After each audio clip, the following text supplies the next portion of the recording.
Tyler Rodriguez slammed his hand on the bar and pointed straight at the quiet man in the corner. "Hey, buddy, you lost? This ain't a laundromat." The laughter hit hard and fast. But the man in the faded jacket didn't flinch, didn't blink. Just looked down at his phone at a little girl's smile like the noise didn't exist. That stillness? That's what should have warned Tyler. Because some men go quiet, the way a storm goes quiet. Right before it levels everything in its path.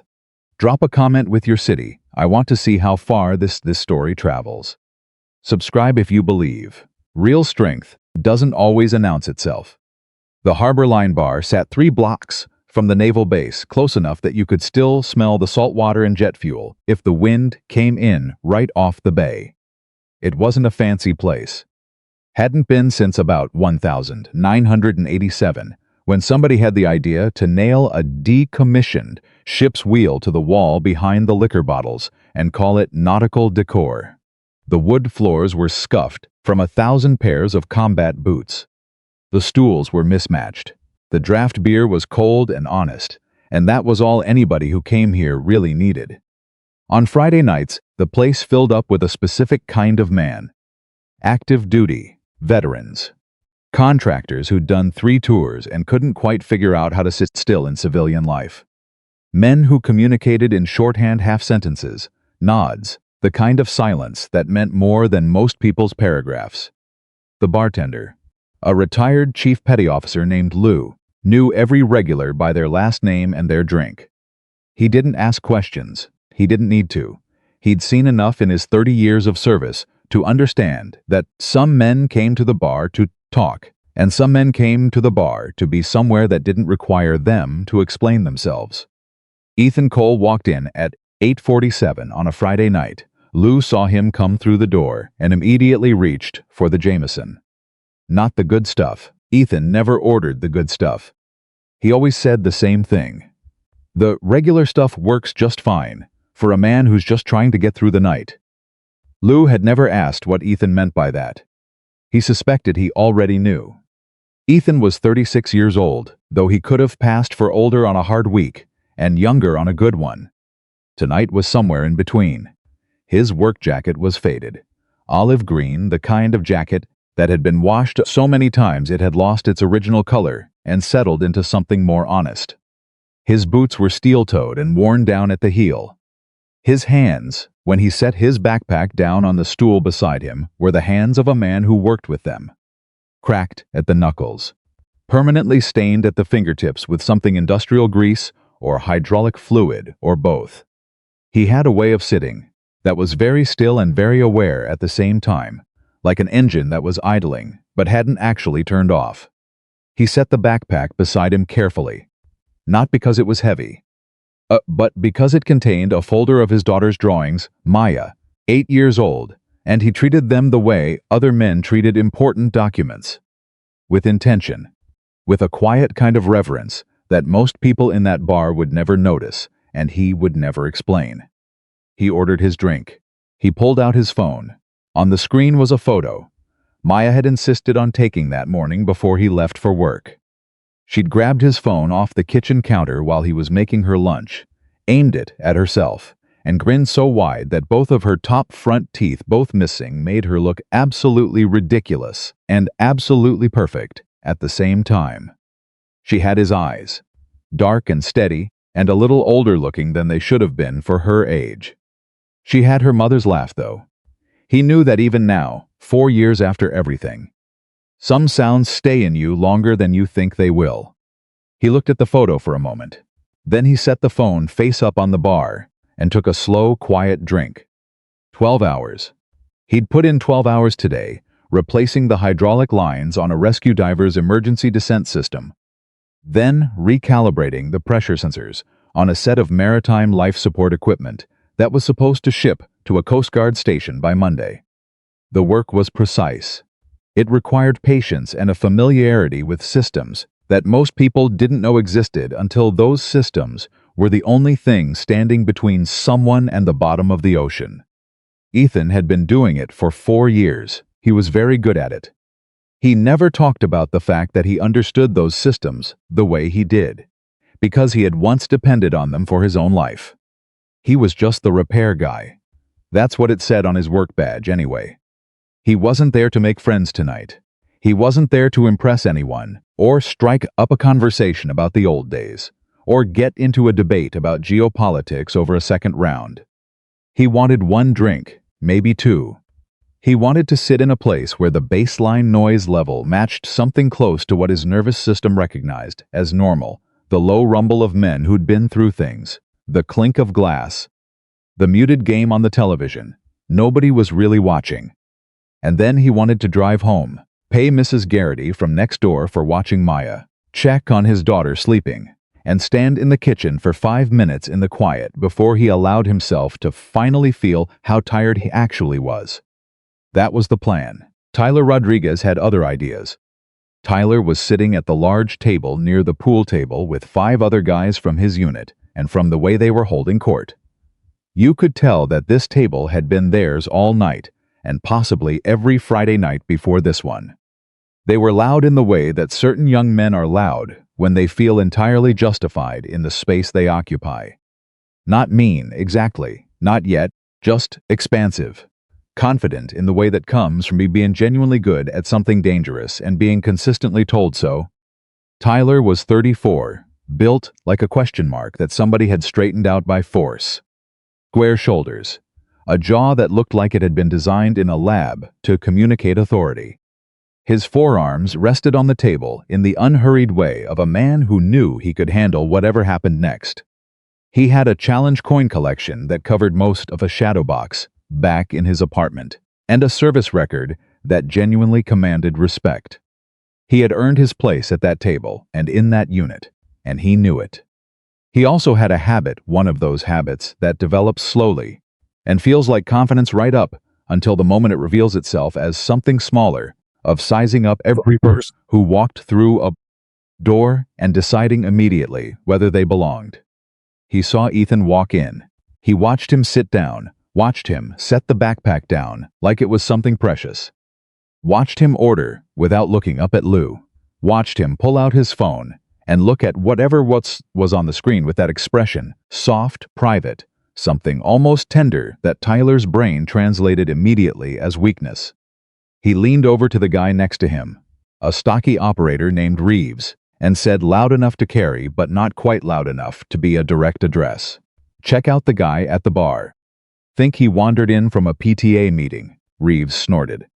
Another guy at the table, younger, maybe 26, craned his neck and looked. "What's in the backpack? Juice boxes?" Low laughter. "The kind that rolls around a table and gathers momentum." Ethan didn't look up.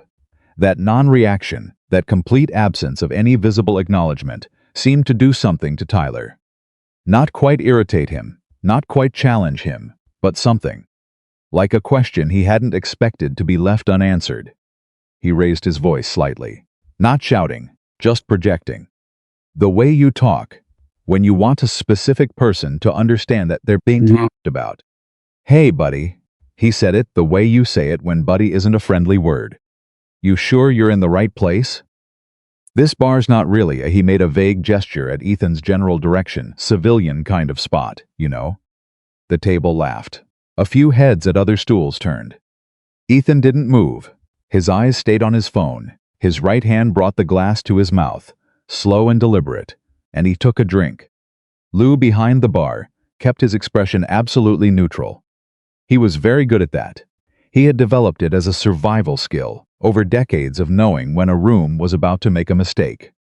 Tyler looked back at his table with a grin that said, "See? Nobody home." But then Ethan set the glass down, and he said quietly, not looking up, like he was still mostly talking to the photograph, "Place seems fine to me." 3 words, flat, unhurried. Tyler's grin stayed in place, but something shifted behind his eyes. Just slightly. He wasn't used to quiet. "What do you do for work?" Tyler asked.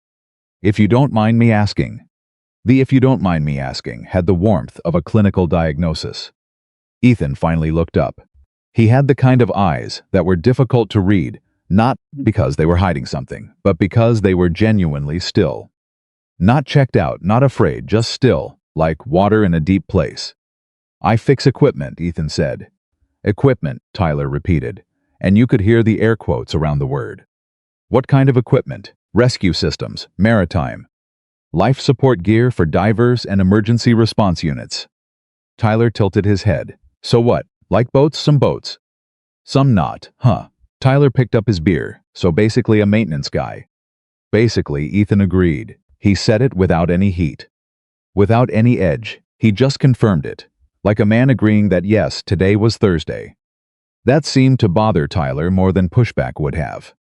I respect that, Tyler said, in a tone that did not convey respect. Everybody's got a job. Some of us. Just he gestured at his own chest, at the people around his table. Some of us take on a different kind of responsibility. You know? Sure, Ethan said. He picked up his phone again. Looked at the photo. Smiled a little. The private kind of smile. The one that has nothing to do with the room around you. You got kids or something? Tyler asked.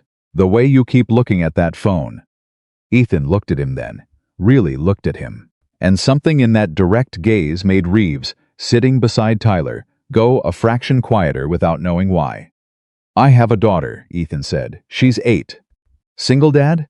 Tyler said, and something about the way he said it made it sound like a consolation prize. Yeah, tough. Tyler nodded, performatively sympathetic. No offense, man. But that's not exactly, real warriors, right? They're out here protecting the country. You're out here, picking up your kid from soccer practice. The table laughed. Ethan looked at Tyler for a moment, longer than was comfortable. Then he looked back at his drink. Something like that, he said. The man who changed everything came from the far corner of the room. He hadn't been part of Tyler's table. He hadn't been part of any table. He was maybe 60, with gray at the temples, and a posture that was still military, even in a flannel shirt, and worn jeans, the kind of posture that doesn't leave you even after the uniform does. He was a few stools down from Ethan, and he'd been nursing the same beer for about 40 minutes, watching. His name was Carver. Ray Carver. He was a retired master-at-arms, 22 years of service, and he had the particular watchfulness of a man who had spent most of his adult life observing other people's behavior for a living. He wasn't watching Tyler. He was watching Ethan. Specifically, he was watching the way Ethan sat. It was the posture that got him first. The chair Ethan had chosen placed his back against the bar. Nobody behind him, full view of both exits. That wasn't accidental. Most people didn't even consciously register exits when they walked into a room. But some men who had learned in specific and permanent ways that exits were the difference between coming home and not, they clocked everyone, automatically, the way a normal person checks for their keys. Then it was the hands. Ethan's right hand was always within a certain radius of the bar's edge. Not fidgeting, just positioned, like a man who never quite let himself forget where his hands were. And then there was the thing with the woman's purse. A woman 2 stools down from Ethan had set her purse on the bar, and it had started to slowly edge toward the lip as she turned away talking to her companion. It was a gradual thing, the kind of thing that would have gone unnoticed for another 30 seconds before it toppled. But before it got there, Ethan's hand was already moving a smooth, unhurried correction, no drama, no announcement. And the purse was back from the edge, and Ethan was looking at his phone again, like nothing had happened. The woman didn't even notice. Carver noticed. He watched Ethan for another 10 minutes. Then Tyler's voice got louder, something about real warriors, don't hide behind normal lives, and Carver saw something happen in Ethan that was almost invisible. Something went still in him that had already been still. Not tension, not anger, something more like distance. The way a man goes somewhere else inside himself when the noise around him stops being relevant. Carver had seen that before, in exactly one kind of person. He slid off his stool, not in a way that called attention. He picked up his beer and moved 2 stools down and sat beside Ethan. He didn't introduce himself. He just looked at the bar top for a moment and said quietly, "You don't have to take that." Ethan glanced at him sideways, 1 second, then back to his drink. "He's not wrong about some things," Ethan said. Carver looked at him. "And the things he is wrong about?" A pause. Ethan's thumb moved over the screen of his phone back to the photo of Maya. "Those aren't his business," Ethan said. "Fair enough." Carver nodded. He looked over at Tyler's table for a moment. "You carry yourself like someone who spent time in a very specific kind of environment." "I repair equipment," Ethan said. "I know what you said." Carver took a drink of his beer. "I also know the difference between a man who learned to watch exits from watching enough crime movies and a man who learned it the other way." Ethan was quiet for a moment. "What branch?" Carver asked. "Not aggressive. Conversational. The way you'd ask about the weather." "Long time ago," Ethan said. "Doesn't matter when," Carver said. "Matters where it lives in you." Ethan finally looked at him. Fully this time. And Carver, who had known a considerable number of difficult men in his life, registered something in that look that made him understand, without being told, that whatever this man had done and wherever he had done it, it existed several levels above what Tyler Rodriguez was likely to ever encounter. He nodded once slowly. "Got it," Carver said, and he meant it. The moment that shifted the room arrived the way those moments always do, sideways, through something small. The bar had gotten louder in the way bars do at a certain hour, and Tyler's table was the loudest part of it. Tyler was standing now, making some point with his hands about a training exercise, and his broad gestures sent a half-empty glass of beer skidding toward the edge of the bar top. It was moving fast. It was going to hit the floor. Ethan's hand was there before. Most people in the room registered it was falling. Not a scramble, not a lunge. One smooth, lateral motion. The glass was in his grip, stabilized, set back down. His eyes never left his phone. He took a drink of his own glass. The entire thing took about a second and a half. Total silence from Tyler's table.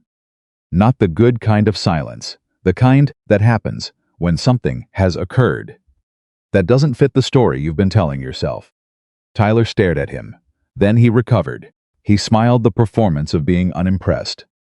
"Lucky reflex," he said, loud enough for the room. Ethan set his glass down. He said without hurry, without looking at Tyler, "Sometimes luck is just experience nobody sees." The words hung there. Reeves, beside Tyler, said nothing. He was looking at Ethan with a different expression than he'd had 5 minutes ago. "Something careful." Tyler's jaw shifted. That answer had teeth.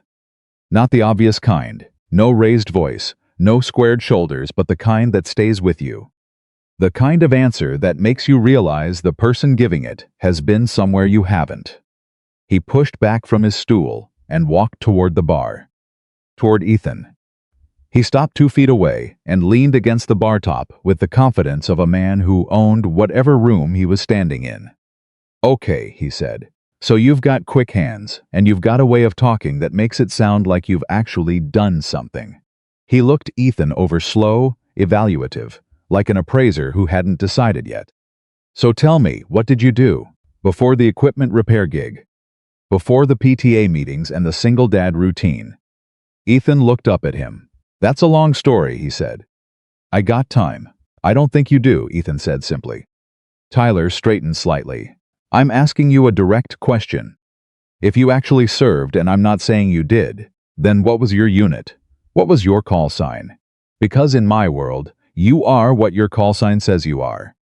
It's not a game. It's not a title. It's what you actually did when it actually mattered." The bar had gotten quieter around them.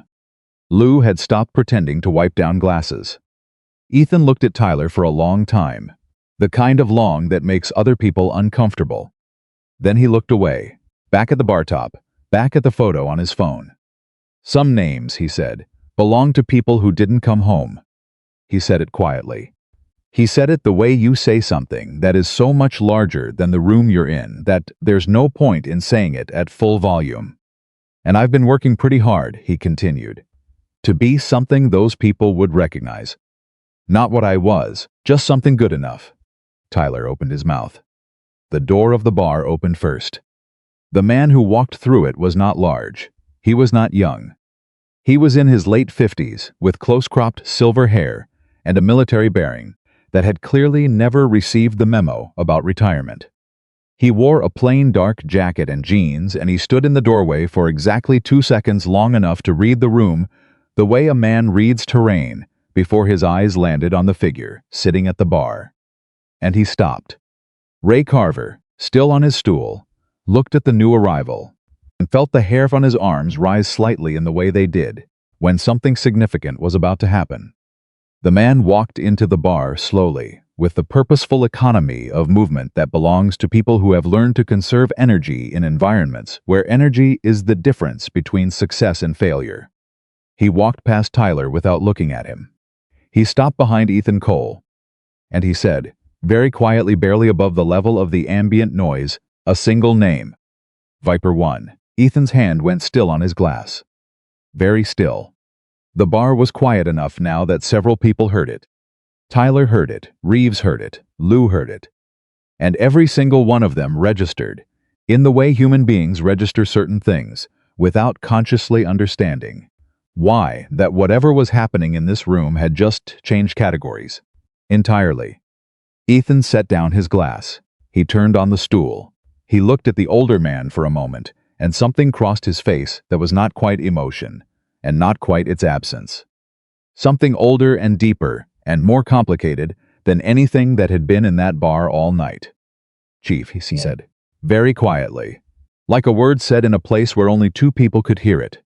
Master Chief Daniel Brooks stood looking at him, and for a moment, just a moment, his face held the expression of a man confronting something he had not fully allowed himself to believe was real. I thought you were in Portland, Brooks said. Move down, Ethan said. 4 years ago after Sarah. He paused, closer to the water.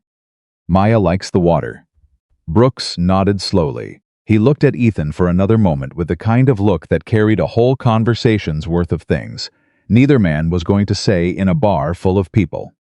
Then he looked around, at Tyler, at the table, at the room that had been, until about 9 seconds ago, doing its level's best to make the quiet man in the faded jacket feel like he didn't belong. Brooks turned to Tyler Rodriguez. His voice, when he spoke to him, was not angry. It was much more effective than angry. It was completely level. Son, he said, I'm going to ask you a question, and I'd like you to really hear it before you answer. Tyler straightened. There are certain voices that demand attention regardless of what you want your face to be doing. This was one of them. Do you know who this man is? Tyler looked at Ethan, then back at Brooks. He said he fixes equipment, Tyler said. His voice had lost something. The easy confidence was still there in its architecture, but the foundation had shifted. He does, Brooks said. Now he looked at Ethan one more time. Then he reached into the inside pocket of his jacket and he removed a coin. Flat, heavy, brass-colored, with an etching on one face that those close enough could see was a unit insignia. He held it in his palm and looked at Tyler. In 2009, Brooks said, an operator with this coin made a decision in a valley, in a country, most of the people in this room couldn't find on a map without help. A decision that brought 11 men home, living, breathing. Including me. He paused. The operator who made that decision stayed behind so we could do it. Nobody at Tyler's table said anything. That man, Brooks said, and he nodded toward Ethan, spent the worst 8 hours of his life alone so that 11 people he was responsible for could get to a helicopter. Another pause. His call sign was Viper 1. Tyler's glass was still in his hand. And then, without drama, without intention, it slipped. He caught it before it hit the floor, but just barely. And the sound of it, the fumble, the recovery, the sharp intake of breath, was loud in the silence. He stood there looking at Ethan Cole, at the faded jacket, the worn boots, the backpack with the daughter's drawings, the phone on the bar with the photograph of a little girl missing her front teeth. He stood there and he tried to find something to say.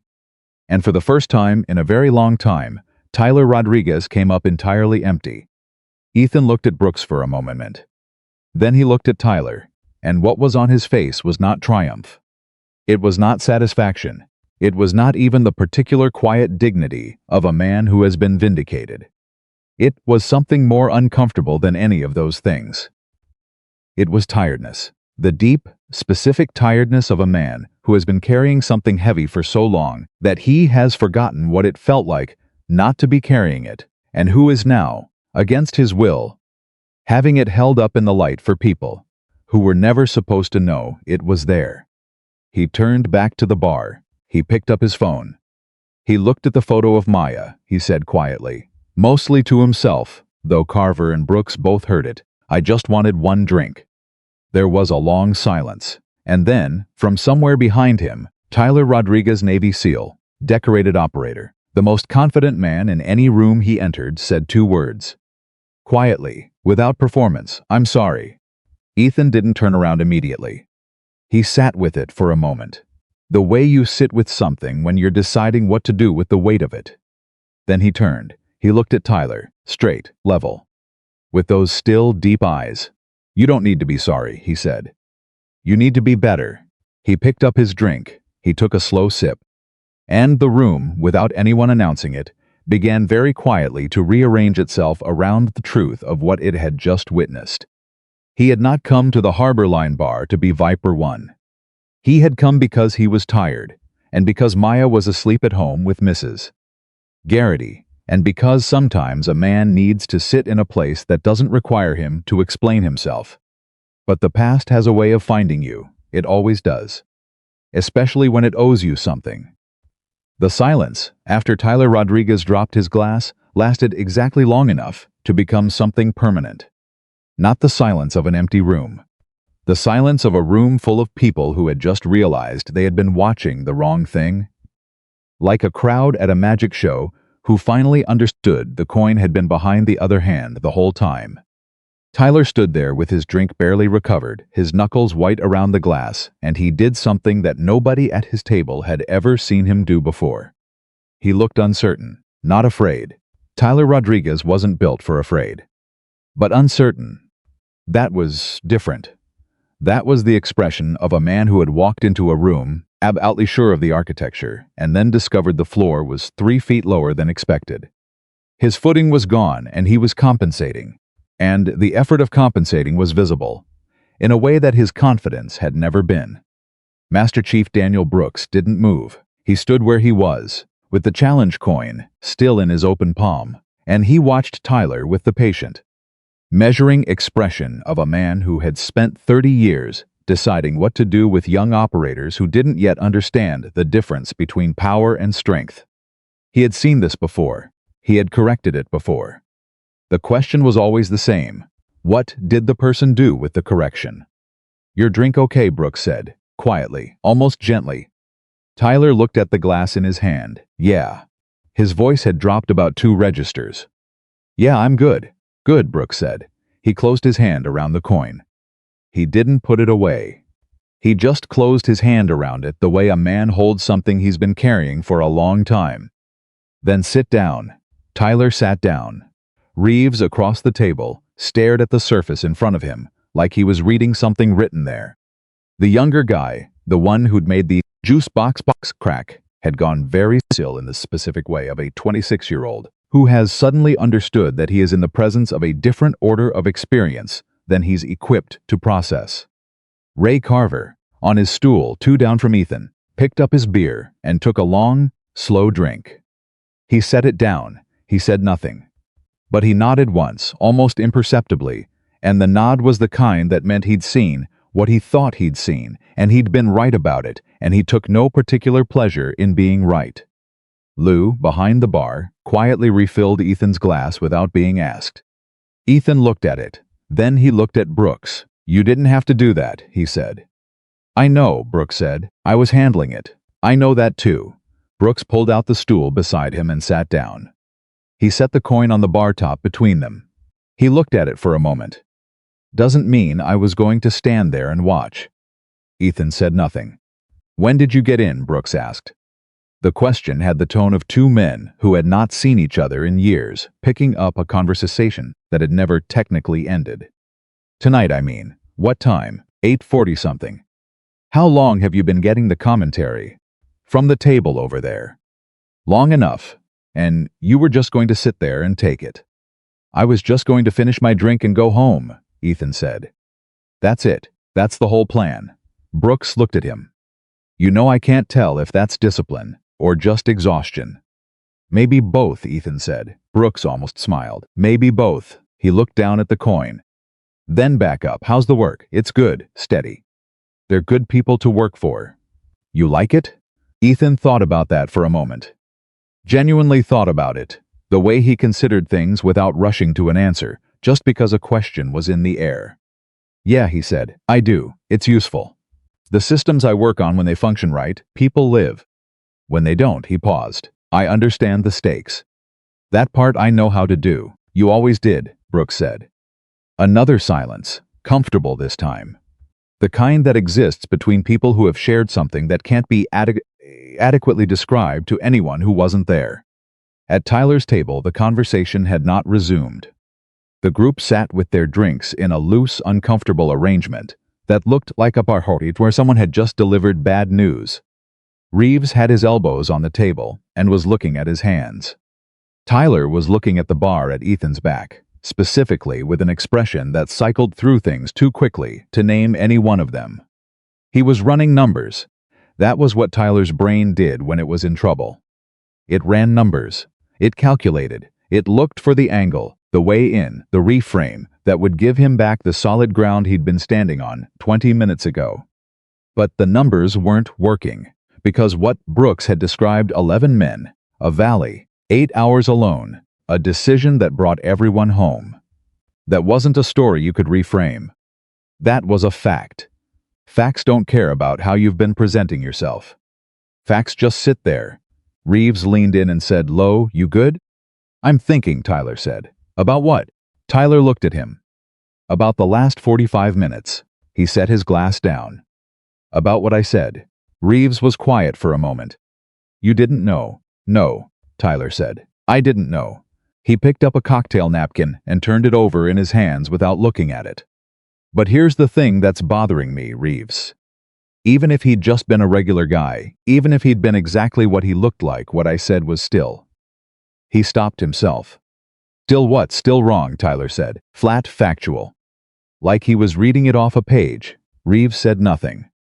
He had no argument for that, because it was accurate, and he knew it. The younger guy cleared his throat. He looked at the table. "So what do we do?" Tyler looked up. "I don't know yet," he said. "Give me a minute." Brooks, without turning around, said something to Ethan that none of them could hear. Ethan responded with something equally quiet. Then Brooks said something else, and Ethan made a sound that might have been a short, reluctant laugh, not the performing kind, not the social kind, but the kind that comes out of you when something is genuinely absurd, and you've run out of resistance to acknowledging it. Tyler watched that interaction and felt something uncomfortable move through him. He recognized the laugh. Not the sound of it, he'd never heard Ethan laugh before tonight, but the quality of it, the involuntary quality, the way it happened, because two people had a shorthand that was built on real things, not performance. He had laughed like that with Reeves, with a few other operators. The kind of laugh that was basically just two people confirming they both survived something. That laugh told him more than anything Brooks had said, exactly what caliber of man Ethan Cole was. He stood up. Reeves grabbed his arm. "Tyler, I'm not going to start anything," Tyler said quietly. "I'm going to finish something." He walked to the bar. He stopped 2 stools down from Ethan, not right next to him, not in his space, but within conversation range, and he put both hands flat on the bar top, in the way you put your hands on a surface. When you want to be clear you're not holding anything. "Mr. Cole," he said. Ethan turned. He looked at Tyler with those level, still eyes. He didn't say anything. He gave Tyler the room to proceed. "I want to." Tyler stopped. He restarted. "I said some things tonight that were..." He stopped again. He was a man who communicated well in clear, operational language, and who was struggling now with a vocabulary for something that wasn't operational. "I was disrespectful," he said finally, "and I was wrong. And I'm sorry." Ethan looked at him. "I didn't know who you were," Tyler continued. "But I should have." He exhaled. "I know what I would have expected from someone who walked into our space, and I wasn't." The sentence ran out on him again. "That's not an excuse. I'm just saying it out loud." Ethan was quiet for a moment. Then he said, "How old are you?" Tyler blinked. He hadn't expected that. 34. Ethan nodded slowly. "I was 23 when I got my call sign," he said. You know what I thought I knew at 23? Probably everything, Tyler said. Everything, Ethan confirmed. I thought I knew everything. I thought the job made me everything. He looked at the bar top for a moment. It took me a long time to understand that the job doesn't make you anything. What you do with what you learn, that's what makes you something. Tyler was listening, actually listening, the kind of listening where you stop preparing your response and you just take in what's being said. You don't need to be sorry, Ethan said. Not really. Not to me. He picked up his glass. You need to sit with it. The feeling you're having right now, the one that's uncomfortable. That's the feeling you want to remember. Because that's the feeling that makes you better. A pause. I've been where you are, Ethan said. We all have. The difference is whether you learn from it or whether you find a way to explain it away. Tyler stood there. Okay, he said, just that, one word. The operative kind. The kind that means received, understood, will comply. Okay, Ethan said back. Tyler returned to his table. But he didn't sit down immediately. He stood there for a moment, and then he said to Reeves and to the younger guy, and to the others quietly, without decoration, when we leave tonight, that man over there gets acknowledged on the way out. All of us. That's not a request, nobody argued. Over at the bar, Brooks watched Tyler return to his table. He watched the body language of the table shift, the subtle reorientation that happens when a group recalibrates around a leader who has just recalibrated himself. He'd seen that process thousands of times. He knew what it meant. It meant Tyler Rodriguez was going to be fine, better than fine. He turned back to Ethan. How'd you get so wise? Brooks said, with a slight edge of humor under it. The kind you can only use with someone who will take it correctly. I had a very expensive education, Ethan said. He picked up his drink. The curriculum was brutal. No argument there. Brooks was quiet for a moment. How's she doing, Maya? Ethan's whole face changed. Not dramatically. The stillness didn't leave it. But something warmed behind the eyes, like a light coming on in a room you forgot had windows. She's 8, he said. She is absolutely insane in the best possible way. She decided last month that she wants to learn to sail. Which is, she's never been on a boat. But she read something at school, saw a picture somewhere, and now that's the thing. She needs to know how boats work. Brooks smiled. Sounds like someone. Don't say it. I wasn't going to say anything. You were going to say it. I was going to say it, Brooks admitted. Ethan shook his head, but he was almost smiling. The real kind, the kind that reached, he stopped. Assembled the words. She's the only thing I've ever done that I'm certain was right.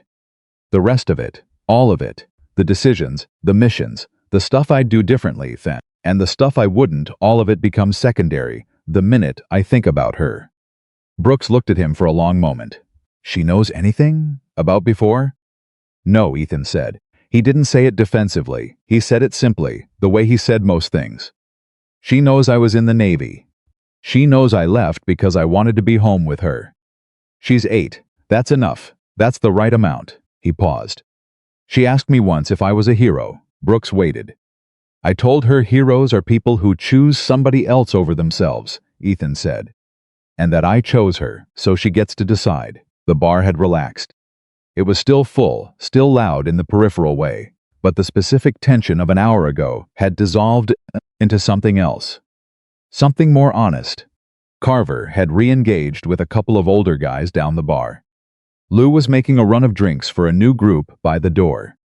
Tyler's table had re-established something that sounded, if you listened past the words, like genuine conversation rather than performance. It wasn't a clean resolution.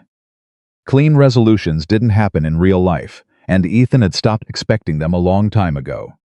But something had shifted. He could feel it in the room, the way he could feel changes in pressure, that particular awareness that had never fully left him and probably never would. Brooks turned the coin over in his palm. He looked at it. You ever miss it? He asked. The real work, Ethan didn't answer right away. He looked at the bar top. He thought about the question the way it deserved to be thought about, not defensively, not with the automatic no he could have produced without thinking. He gave it the honest space it required. Parts of it, he said finally. The he searched, the clarity, the way everything narrows down. In that environment, you know what matters. You know exactly what you're there to do. There's nothing extra. There's no ambiguity. He turned his glass slowly. Out here, everything is ambiguity. Everything is figuring out what's actually important from about 40 different directions at once. Like raising a kid, Brooks said. Like raising a kid, Ethan agreed. Only nobody gives you rules of engagement. Nobody gives you an objective and a timeline. It's just ongoing, continuous. Every day is a new set of conditions, and you just have to keep reading them correctly. How are you doing at it? Ethan thought about Maya's face that morning when he'd left for work. She'd been eating cereal and reading a book simultaneously, and she'd looked up at him and said, with genuine cheerfulness, "Bye, Dad. Don't get hurt on any boats," then gone right back to the book. "Pretty well," he said, "I think. Today was a pretty good day." Brooks nodded. He closed his hand around the coin one more time. Then, with a deliberateness that Ethan noticed, he set it on the bar top in front of him. "Keep it," Brooks said. Ethan looked at it. "I have mine." "Keep it anyway." Brooks met his eyes. "I want you to have it. Because I want you to know that what you did not tonight, not the thing with the kid at the table, what you did then, what you gave, it's not something I've forgotten. Not something any of us forgot." Ethan stared at the coin. "It wasn't glory," he said quietly. "I know, it wasn't a choice I made because I wanted recognition. It was," he stopped, pressed his lips together. "It was just the math. The math worked out that way, and I did what the math required." "I know," Brooks said again. "That's exactly why." A long pause. Ethan picked up the coin. He looked at it. He turned it over once, twice. He put it in his jacket pocket. "Thank you," he said, very quietly. Like a man who doesn't say those words often, and means them completely when he does. Brooks clapped him once on the shoulder, not hard, not performative, just a single contact that carried a considerable amount of weight in a very small gesture, and he picked up his own drink.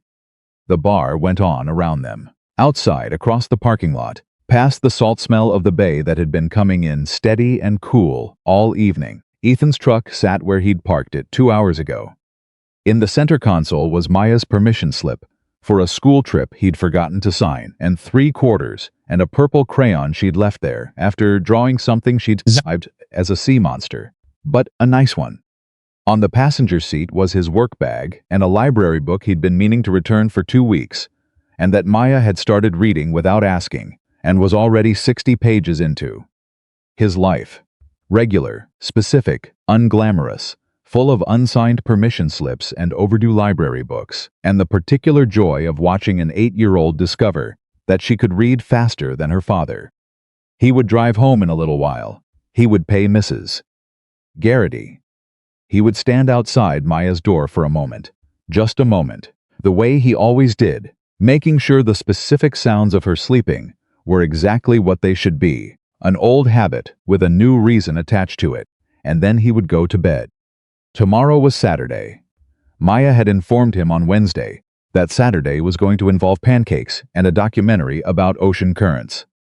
He had agreed to both without negotiation, because there were certain requests where the correct answer was simply yes. He was ready to go home. He was almost ready, but not quite yet. Because Tyler Rodriguez had walked back to the bar, not to Ethan's end, not interrupting, just to order a fresh round, and he'd paused within a few feet of Ethan, and he'd said, without quite looking at him, "Can I ask you something?" Ethan looked at him. "Yeah," he said. Tyler kept his eyes on Lou, who was pulling the round. "How'd he stopped?" "Reformulated, when you came back. After everything. How do you live like a regular person? How does that work?" It was not the question Ethan had expected. It was not the question Tyler had expected himself to ask. He could hear that, in the way it came out, uncertain, reaching, stripped of the confidence that had been on everything else he'd said tonight. This was the real question, underneath all the noise. The one that had nothing to do with call signs or service records. Ethan set his glass down. He thought about the question. The real version of it. "You don't," he said. "You don't just go back to being a regular person." That's not how it works, and anybody who tells you it is either lying or never really went anywhere. He paused. You build something new, using whatever's left, and you make it good enough that it becomes the reason. The reason for what? The reason you keep going, Ethan said. The reason the other thing was worth it.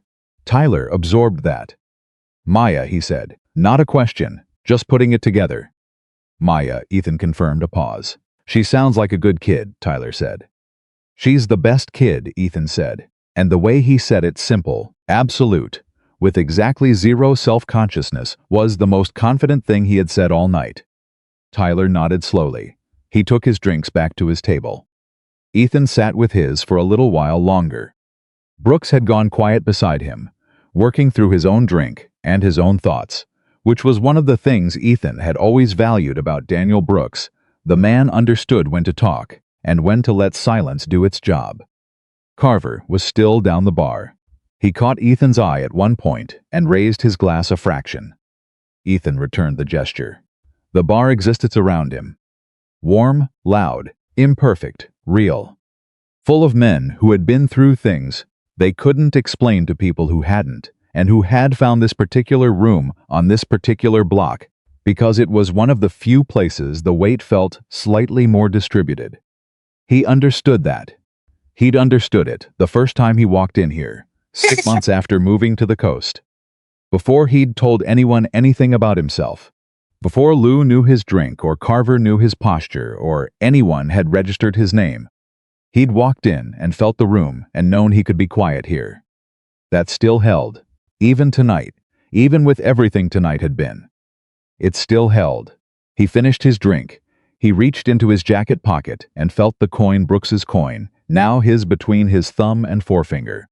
He'd carry it the way he carried his own, without displaying it, without explaining it to anyone who wasn't equipped to understand what it represented. He picked up his backpack. Maya's drawings were inside, in the folder, safe. He stood up. He settled the strap on his shoulder. He said to Brooks, "Good seeing you, Chief." "Good seeing you," Brooks said. "Don't disappear for another 4 years." "No promises," Ethan said. But he was almost smiling. He moved toward the door. And as he passed Tyler Rodriguez's table, every man at it, Tyler first, then Reeves, then the younger guy, then the others came to a partial stand, or a seated straight, or some version of acknowledgement that fell short of formal and landed somewhere more honest than formal anyway. Ethan stopped. He looked at them, at Tyler specifically. He said, "Take care of each other." Not a platitude. Not a pleasantry. The most fundamental operational directive there was, delivered from man, understood what the cost of its failure looked like up close. "Yes, sir," Tyler said, and he meant it. Ethan walked out of the bar. The night air was cool and salt-heavy and immediately familiar, and he stood in it for a moment before heading toward the truck. He tilted his head back and looked at the sky for a moment, clear, stars visible past the edge of the bay lights. He thought about Maya's question from last week. She'd been in the bathtub and she'd called out to him, where he was sitting in the hallway, waiting to hand her a towel, and she'd said, "Dad, what do you think stars are made of? Like actually made of, not just what they say in books." And he'd thought about that, actually thought about it, the way she deserved, and he'd said, "Mostly they're made of the same stuff we are, just under enormous pressure for an enormous amount of time. And that pressure is what makes them bright." And she'd been quiet for a moment, considering this, and then she'd said, "That's kind of cool, actually." "Yeah," he'd said, "kinda cool." He got in the truck. He put the key in the ignition. But before he turned it, he reached into his pocket and took out both coins. His and Brooks's. He held them together in his palm for a moment. 2 flat circles of brass, each carrying the weight of things that couldn't be adequately measured. He put them both back. He started the truck. He drove home to his daughter. He drove home with both coins in his pocket and the radio off. That was new. He used to need the radio. The first year after Sarah, the silence in the truck had been the kind that pressed against you from the inside, and he'd filled it with whatever was on news, music, talk radio. It didn't matter, just sound to keep the other thing at bay. Somewhere in the second year, the silence had shifted. stopped being something to fill, became something he could actually sit inside without drowning. Maya had done that, not intentionally. She was 8. She wasn't doing anything intentionally beyond existing with her whole chest, which was apparently all it took. He pulled into the driveway at 10:03. Mrs. Garrity's light was still on in the front room. He went in through the side door the quiet way and found her in the armchair with a paperback and a cup of tea that had probably gone cold an hour ago. She went down easy, Mrs. Garrity said, already putting the bookmark in. Had 3 questions about the ocean before she'd let me turn off the light. But once they were answered, out like a switch. What were the questions? How deep is the deepest part? Whether fish sleep, and whether the ocean remembers things. Ethan stood in the doorway for a moment. What did you say? About the remembering? Mrs. Garrity looked at him with the expression of a 72-year-old woman who had seen enough to know when a question had more underneath it than its surface.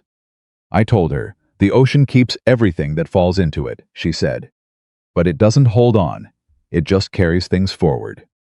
Ethan nodded slowly. She seemed satisfied with that, Mrs. Garrity said. He paid her, walked her to the door, watched her cross to her own house. Then he stood in the kitchen for the standard 5 minutes, the ritual he hadn't named and wouldn't, just the standing and the quiet and the slow unwinding of the day. He took both coins out of his pocket and set them on the counter.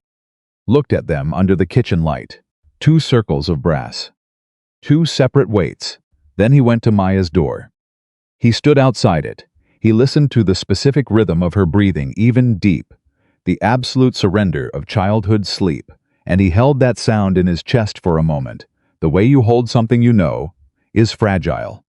He went to bed, and he did not dream about the valley. That was also new.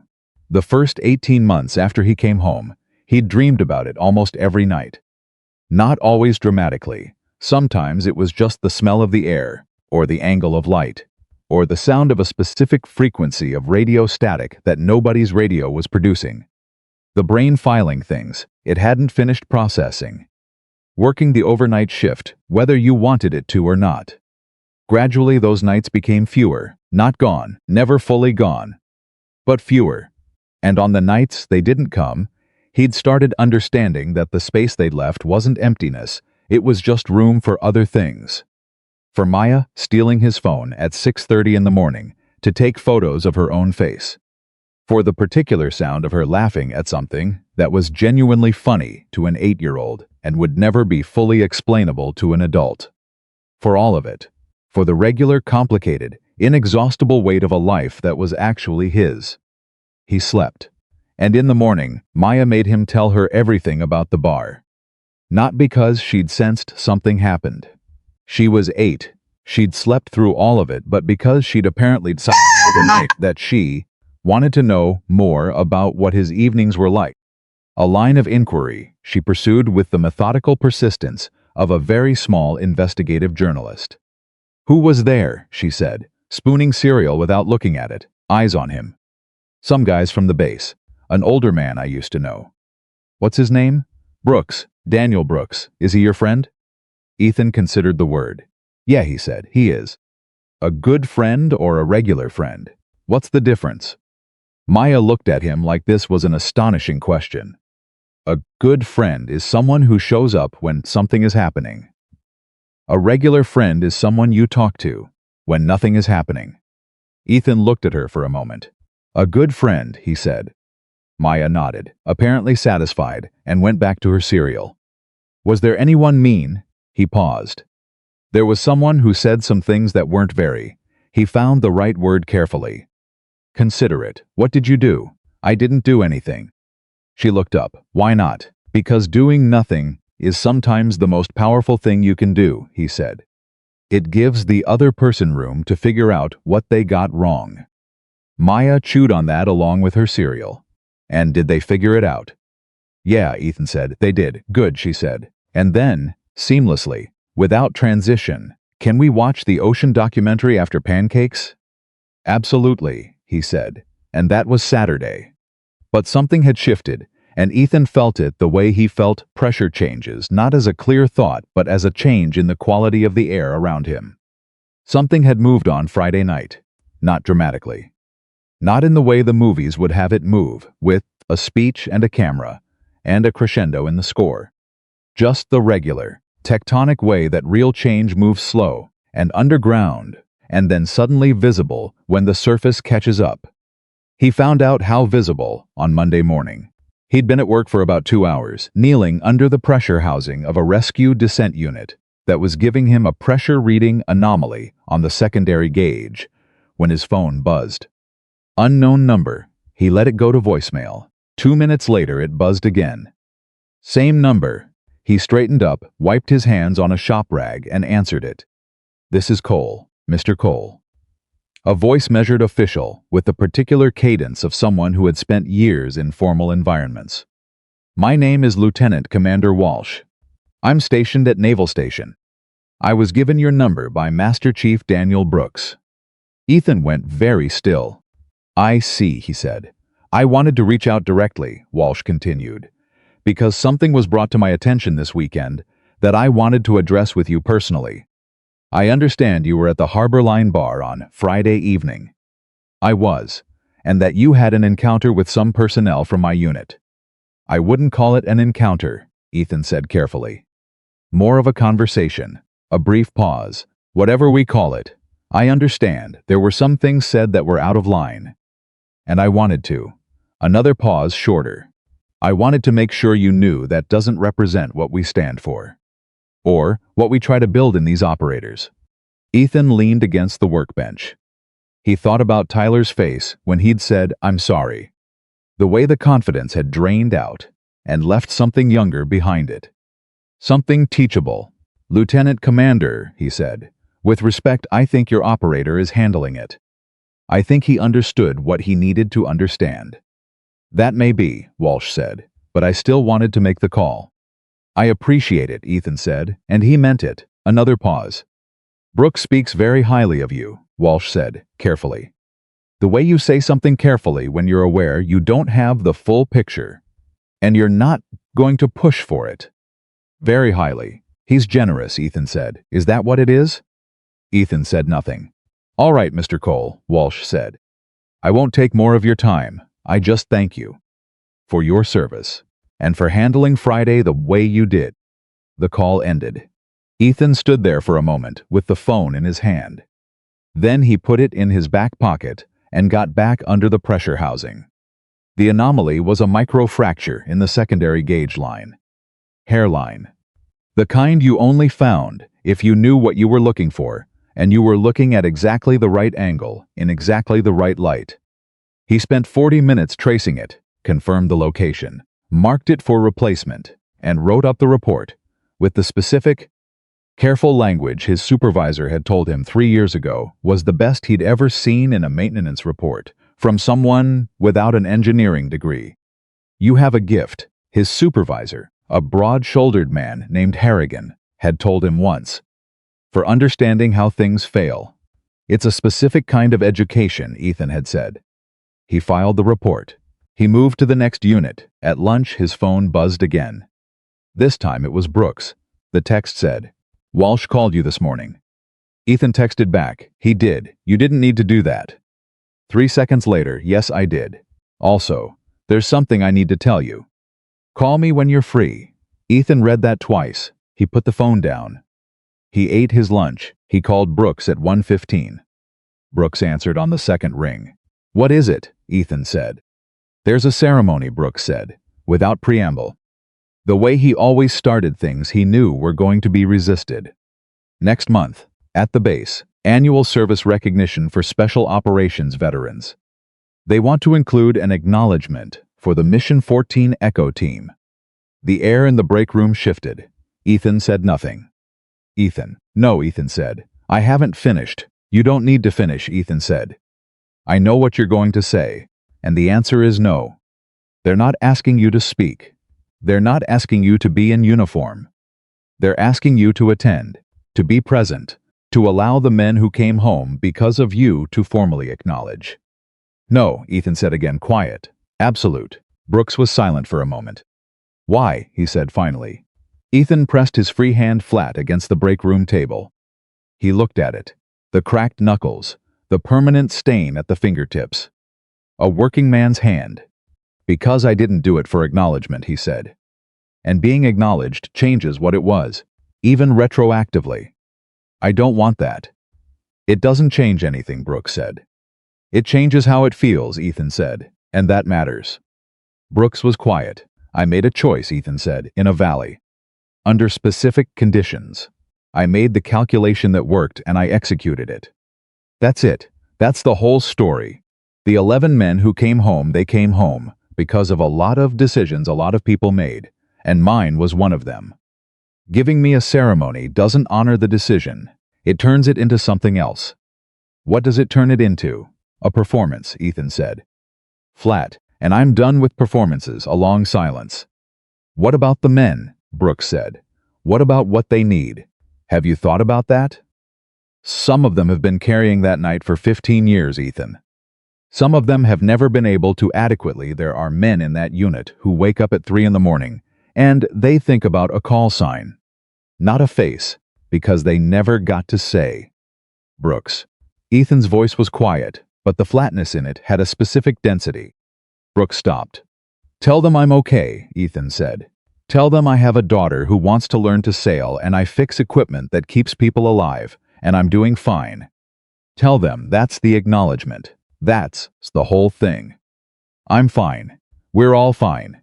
We came home in the ways we came home, and the ones who didn't come home, they don't need a ceremony either. They need the rest of us to live in a way that's worth what they paid. The break room was very quiet. That's what I'm trying to do, Ethan said. Every day. That's the mission. Brooks exhaled. It was the exhale of a man who had prepared a longer argument, and has just recognized that the argument was over.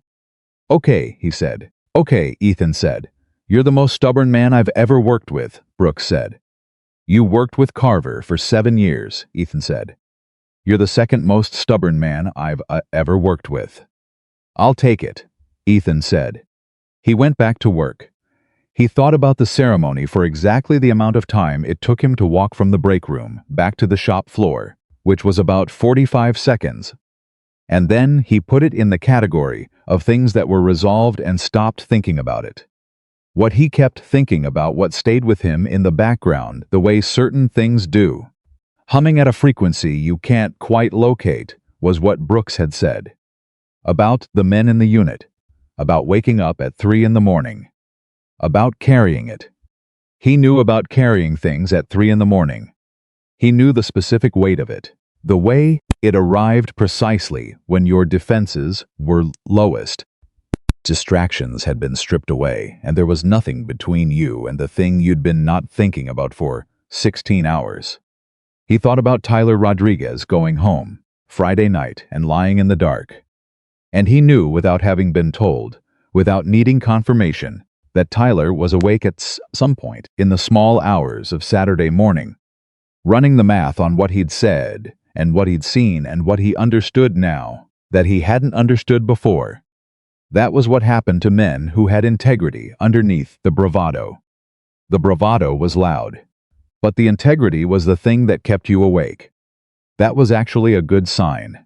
The men who slept fine, after moments like Friday, those were the ones you worried about. He was 3 days into that particular quiet when the next thing happened. Thursday. He was at the hardware store after work, picking up a specific gauge fitting that he needed for a repair he was doing on his truck over the weekend.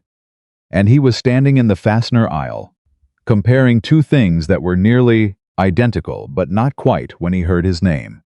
Not Ethan, the other one. It came from the far end of the aisle, and it was said by a voice he didn't recognize, and it was said very quietly, almost like the person hadn't meant to say it out loud.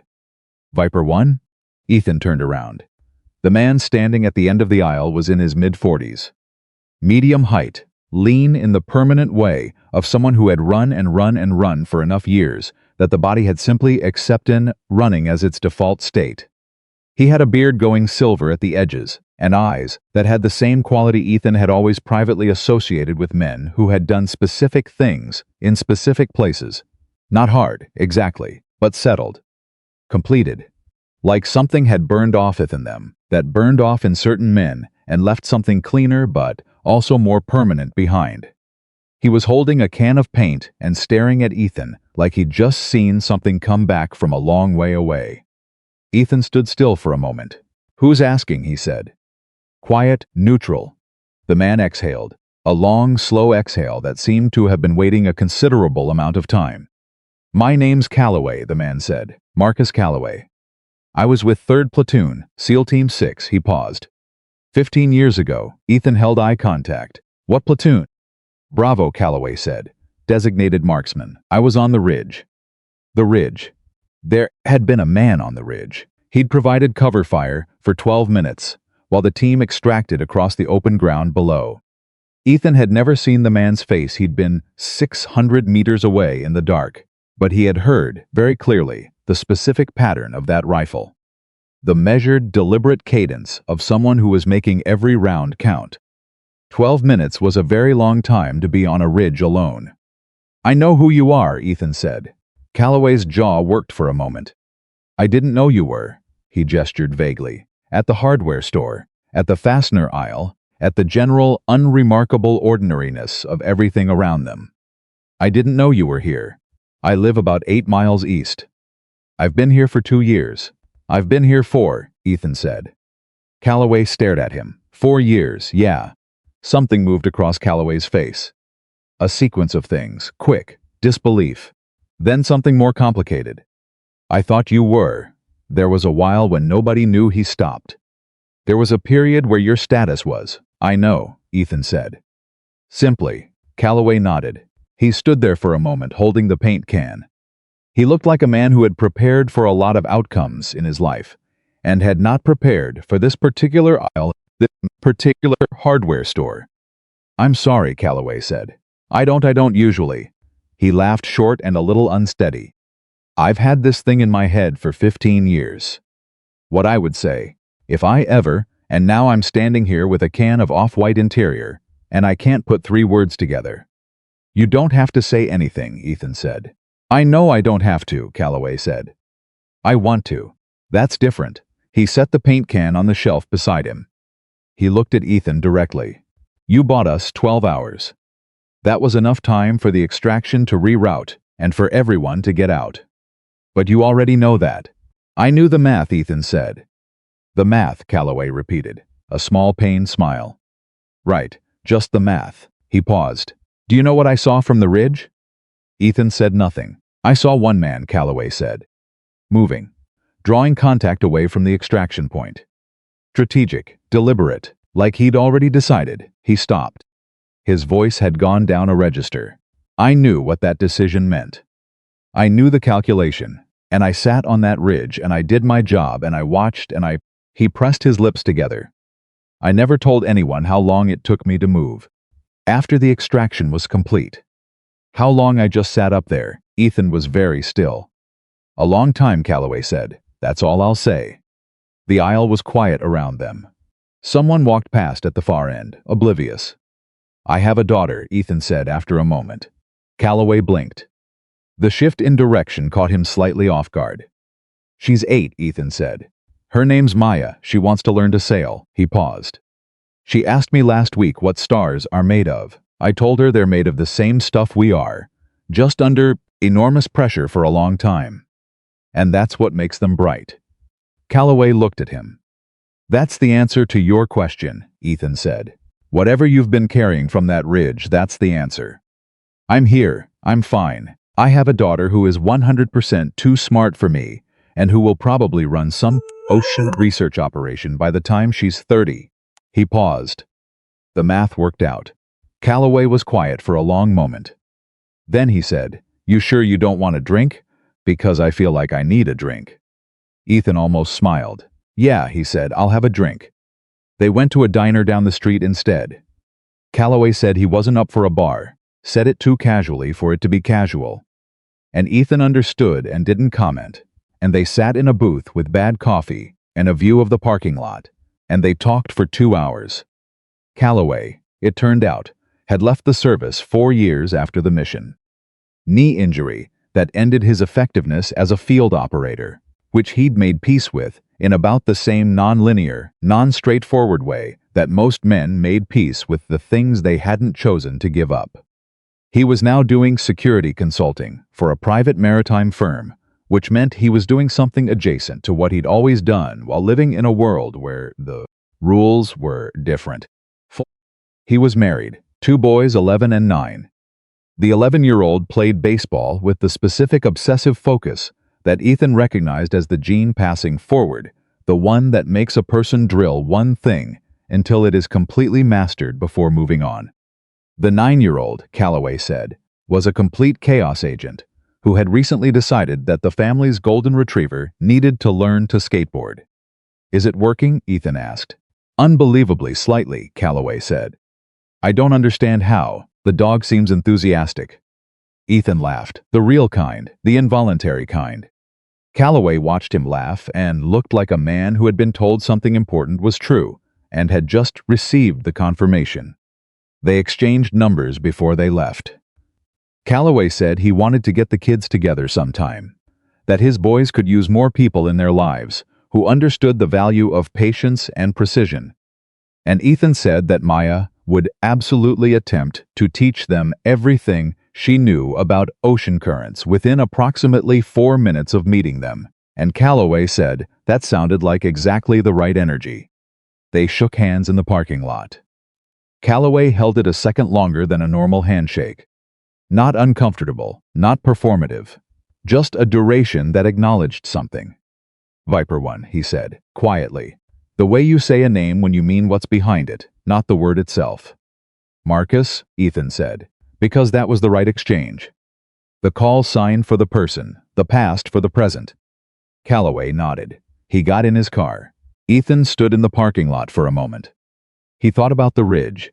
He thought about a figure 600 meters away in the dark, doing their job with a measured, deliberate patience that had bought 12 additional minutes. He thought about sitting up on a ridge afterward. A long time, that's all I'll say. He thought about all the ways a night can stay in a person. All the different forms of carrying. He got in his truck.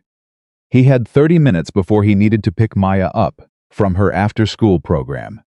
He drove the long way, not because he had time to spare, but because the long way went along the waterfront, and he liked the waterfront at this hour, liked the specific light on the water in the late afternoon, liked the way it looked, like something was always arriving from somewhere you couldn't see. He was on the waterfront road when his phone buzzed. He pulled over. He looked at the screen. It was a text from Tyler Rodriguez. That alone was enough to make him sit with it for a moment before opening it, because he didn't have Tyler's number, which meant Tyler had gone through Brooks to get his, which meant this wasn't casual. The text was long for a text. He could see that from the preview before he opened it fully. He opened it. It said, "Mr. Cole, I know this is out of line, and I'm sorry for reaching out this way. Master Chief Brooks gave me your number after I asked him 3 times. I wanted to say something that I didn't say completely on Friday.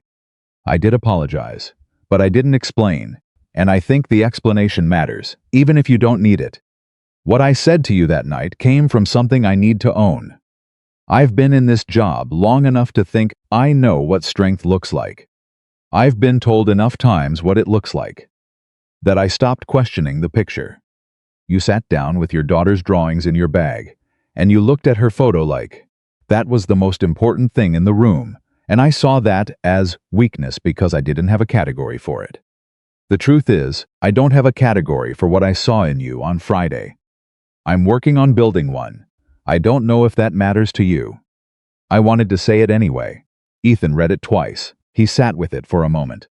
Then he typed back, "It matters. Thank you for saying it. Build the category. It'll be the most important one you have." He sent it. He pulled back onto the road. He drove to pick up his daughter. Maya came out of the after-school program at a run, which was the only speed she operated at when transitioning between any 2 places. She hit the passenger door, pulled it open, threw herself into the seat, dropped her backpack on the floor, and said, without preamble, "Okay, so I found out something today." "Tell me," Ethan said. "Stars don't just make light," she said. "They also make the elements. like the actual chemical elements that everything is made of. Hydrogen and helium were first, but then stars made all the heavier ones. Everything on Earth was made inside a star that exploded. Ethan looked at her. "I know," she said, "it's insane. We're literally made of exploded star stuff. My teacher said it, and I thought it was a metaphor, but it's actually true." "It's actually true," he confirmed. Maya sat back in her seat with the expression of someone processing an enormous upgrade to their understanding of everything. "Okay, but that means," she turned to look at him, working through it as she spoke. "That means the pressure thing you told me. About how pressure makes them bright. And then they explode and make everything. So the pressure makes the light, and then the explosion makes the building blocks." "That's exactly right," Ethan said. She searched for the right word. "That's actually kind of devastating," she said. "In a good way." Ethan looked at the road. "Yeah," he said quietly. "In a really good way," Maya said. He drove home. He thought about the valley, and the ridge, and a bar on a Friday night, and a hardware store aisle, and a text from a young man building a new category. He thought about pressure and light, and the elements that get made in the afterward. He thought about all the ways a thing has to break before it can become what it was always supposed to be. And he thought about Maya, 8 years old, figuring it all out in the passenger seat of a truck going home. "Devastating," she'd said, "in a good way." Yeah, he thought. That was exactly the right word. 3 weeks after the hardware store, Maya broke her arm. Not dramatically, not in a way that made a good story. She was running across the school playground during lunch, hit a wet patch of asphalt that nobody had flagged, went down hard on her left side, and by the time the school nurse called Ethan at work, Maya had already talked 3 different kids into signing the brace the nurse had put on as a temporary measure, using a marker she'd borrowed from the front office. Ethan got the call at 11:22 in the morning. He was at the shop. He had a pressure housing, half disassembled, on the bench in front of him. He set down the tool he was holding, with a care that was entirely muscle memory, and told Harrigan he needed to leave. Harrigan waved him off before he'd finished the sentence. He drove to the school doing the math in his head. Not panic math, operational math, the kind that runs automatically estimating drive time, hospital proximity, the likely wait at the ER on a Thursday midday. Whether Maya had eaten lunch before the fall, whether she was scared under the bravado he was already certain was covering whatever she actually felt. He walked into the nurse's office, and Maya looked up from the cot where she was lying with her arm elevated on a rolled-up gym towel and said, "Dad, finally, tell Mrs. Kowalski I don't need to lie down." "I'm fine, you broke your arm," Ethan said. "I probably broke my arm," Maya corrected. "We don't know yet. It's a hypothesis." Mrs. Kowalski, the nurse, looked at Ethan with the expression of someone who had been managing Maya's hypothesis for 45 minutes and was grateful to transfer that responsibility. He got her to the ER. He sat beside her through the X-ray and the confirmation. Yes, hypothesis correct. Clean fracture of the radius. And he held her hand while the doctor explained the cast. And he watched her negotiate the cast color with a focus and strategic patience that he recognized as entirely her own personality and absolutely none of his influence whatsoever. She chose bright orange. "Because it's easy to see in the water," she explained to the casting technician, who nodded as though this was the most reasonable thing anyone had ever said. They were home by 3 in the afternoon. Maya was on the couch with her orange cast elevated on 2 throw pillows, eating apple slices with peanut butter, and watching a nature documentary about whale migration, with the total absorption of someone for whom a broken arm was primarily a scheduling inconvenience. Ethan sat in the chair across from her and watched her for a moment. "Does it hurt?" he said. "Kind of," she said, not looking away from the documentary. "But it's a manageable kind of hurt, a manageable kind. Like when something hurts, but you can still think around it," she said. "Not the kind that stops everything." He looked at her for a long moment. 8 years old, broken arm, ate apple slices, watched whales. "You know you scared me," he said. That got her attention. She looked at him.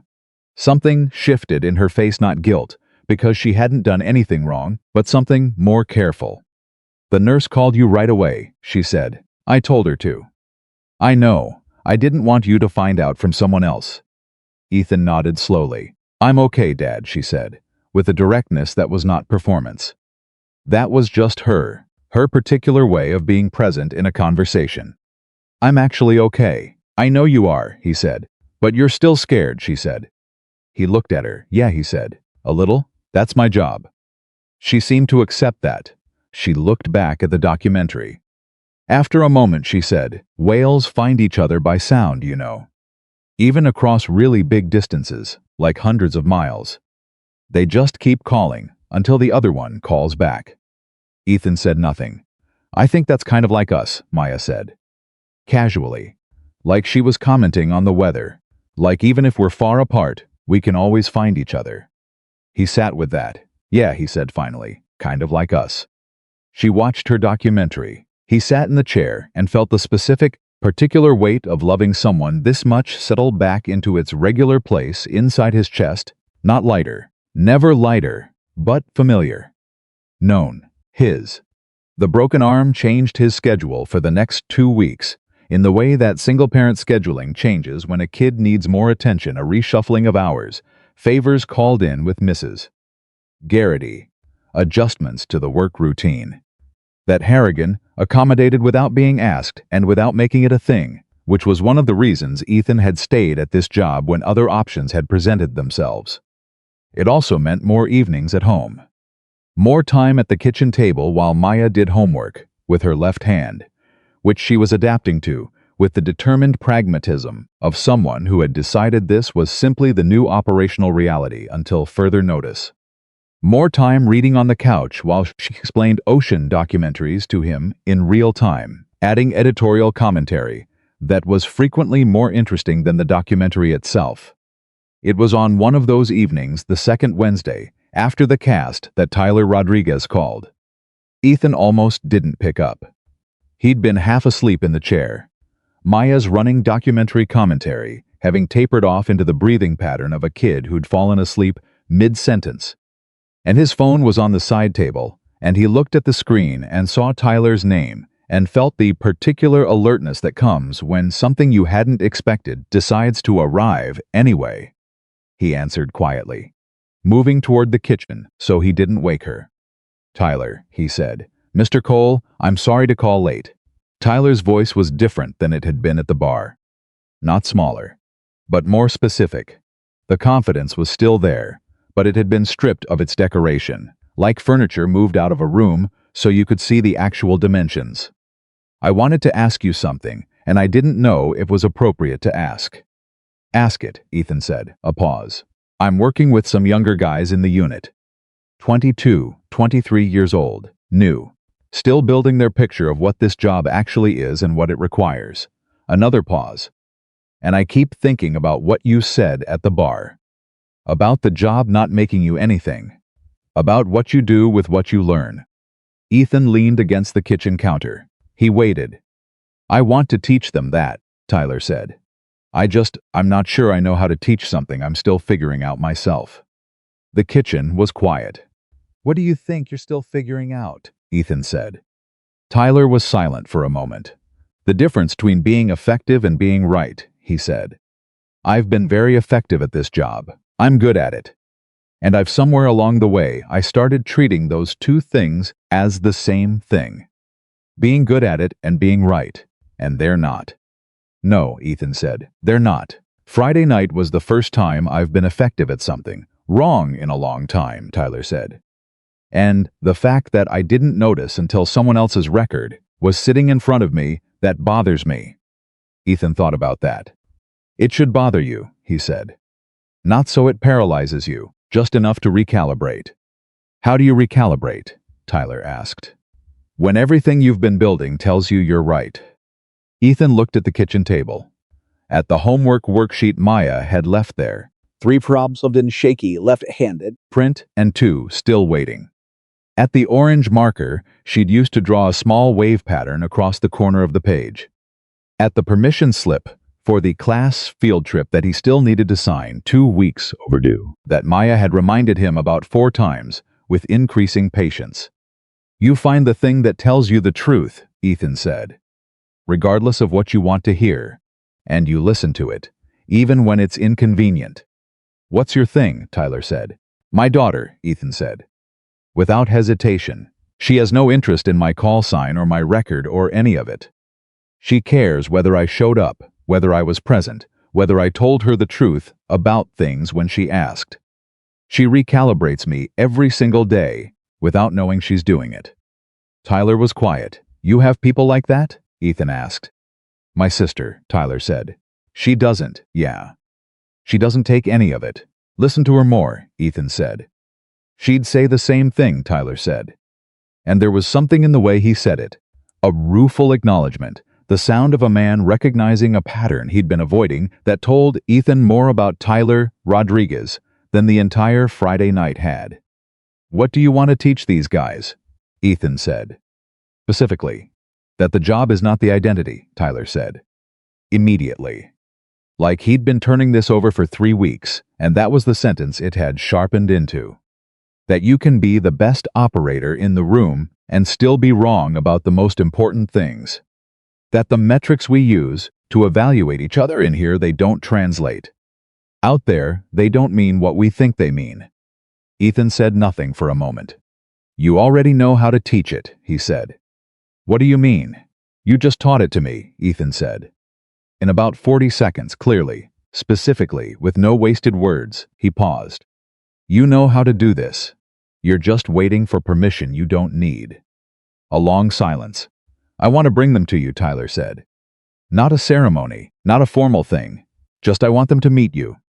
I want them to hear some of it from someone who's lived it. If you're willing." Ethan looked out the kitchen window. The night was clear.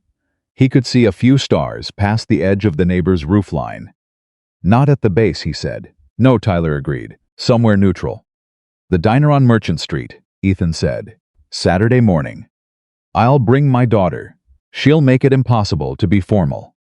A short pause. Then Tyler laughed, the real kind. Surprised, not the performed bar version, and said, "Yeah. Okay, Saturday." He almost hung up. Then he said, "Mr. Ethan," Ethan said. "Ethan." A pause. "Thank you." "Don't thank me yet," Ethan said. "You haven't seen my daughter explain whale communication to a table of Navy SEALs." He hung up. He stood in the kitchen for a moment. Then he went and looked in on Maya, who had fully fallen asleep on the couch, orange cast resting on the throw pillows, documentary still playing softly. He turned it off. He put the blanket over her. He stood there for a moment, in the dark and quiet, listening to her breathe. Some things, he thought, you don't protect by keeping them away from the world.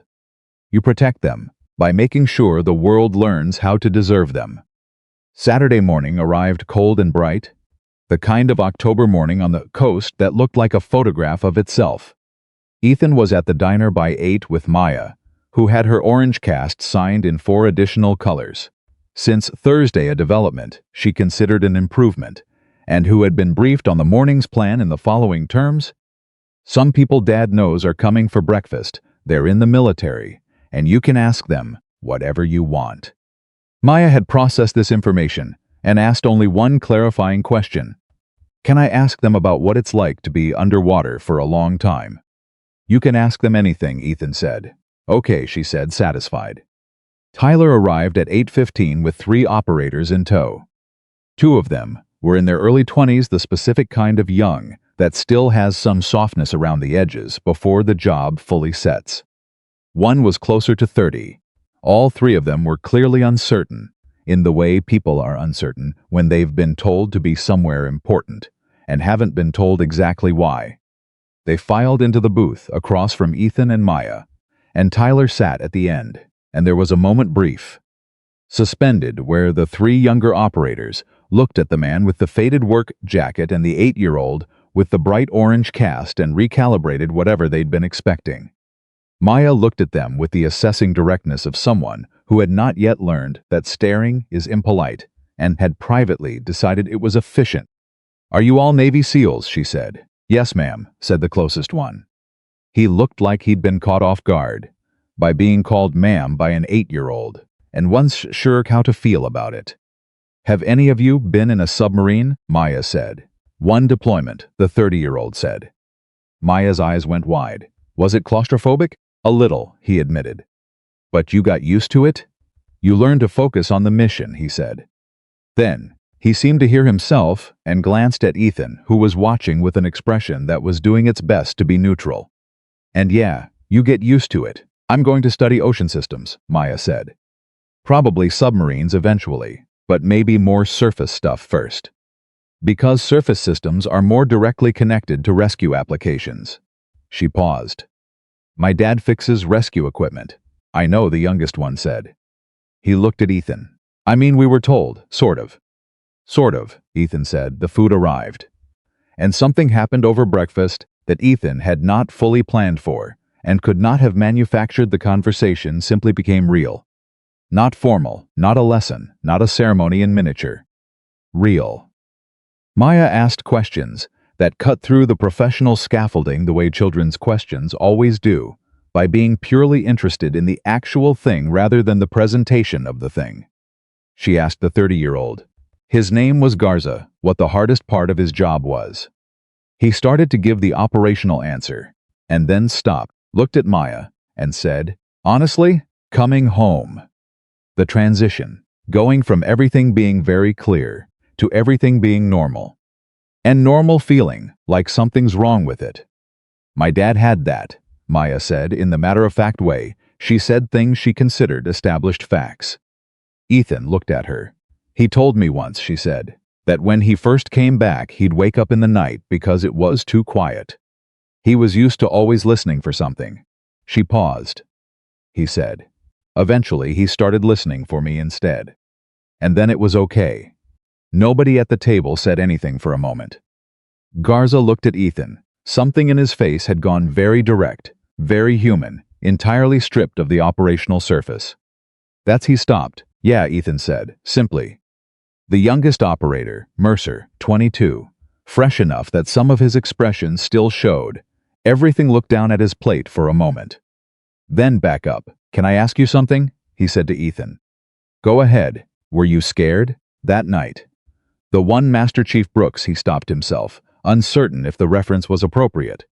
You can say it, Ethan said. The night in the valley, Mercer said. Ethan looked at him. He thought about the question the way the question deserved. Yes, he said, I was scared. Mercer looked slightly surprised. Like that wasn't the answer he'd expected. Fear isn't the problem, Ethan said. Fear is information. It tells you the stakes. The problem is when you stop distinguishing between fear and the decision. You can be afraid and still make the right call. Those two things don't cancel each other out. How do you separate them? Mercer asked. Practice, Ethan said. And time. And the specific experience of having been afraid, and having acted anyway, and having seen what that produces. He paused. And sometimes, someone who went before you tells you it's possible. And that helps, more than you'd think. Mercer was quiet. Tyler had said almost nothing the entire meal. He sat at the end of the booth, and he watched the operators, Ethan, Maya, with the expression of a man who was running a recalibration in real time and letting the input come in without filtering it. Ethan noticed this and noted it without comment. After a while, Tyler said, Can I ask you something? In front of them. Sure, Ethan said. What was it like? Tyler said. When you came home the first day. The table went quiet. Ethan set his coffee cup down. The first day I was home, he said. I drove from the base to the apartment. I had one bag.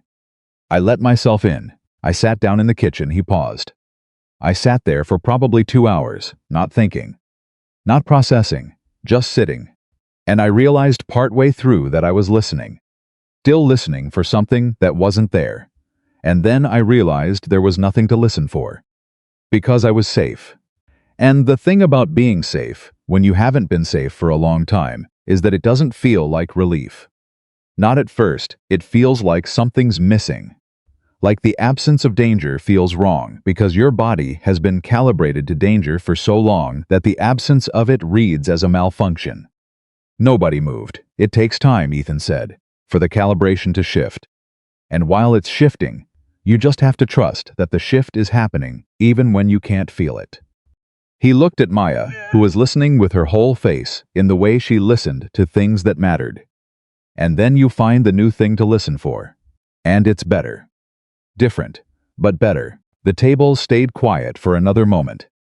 Then Maya said to Garza, "Is it true that the sound of a submarine's engine is unique to each submarine, like a fingerprint?" And something in the table broke open, and became something warmer, and they were just people having breakfast again. And it was exactly right. They were there for 2 hours.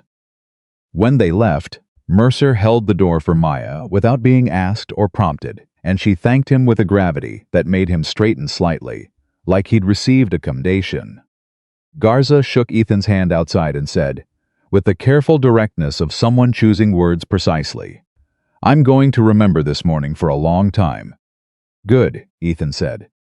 The third operator quiet all morning, a focused presence named Okafor who had asked exactly 2 questions, both of which had been remarkably specific and intelligent, stopped beside Ethan and said, "The thing you said about fear being information. I've been told my whole career to suppress it, that the best operators don't feel it. The best operators feel it, and don't let it make the decision," Ethan said. "There's a difference," Okafor nodded slowly. "Yeah," he said. "I'm gonna think about that for a while." "That's all I ask," Ethan said. Tyler was last. He stood on the sidewalk with his hands in his jacket pockets, and he looked at Ethan with the expression of a man who had brought his people somewhere important and watched something genuinely useful happen to them. "Thank you," he said. "You built something this morning," Ethan said. "Not me. You brought them here. You created the conditions." "That's leadership." Tyler looked at him. "You're generous." "I'm accurate," Ethan said, a pause. "My sister called me last night," Tyler said. "After we talked Wednesday. I don't know if you had something to do with that, or if it was coincidence." "I don't know your sister," Ethan said. "I told her about Friday night," Tyler said. He stopped. A small, genuine smile. "She said exactly what you said. That I needed to listen more and talk less." Those were her exact words. "Smart woman," Ethan said. "She's been saying it for years," Tyler said. I needed to hear it from the right angle, I think." "Sometimes that's how it works," Ethan said. Maya appeared at Ethan's elbow. She looked up at Tyler. "Are you going to come back?" she said. "To breakfast?" Tyler looked at her. "If you'll have me," he said.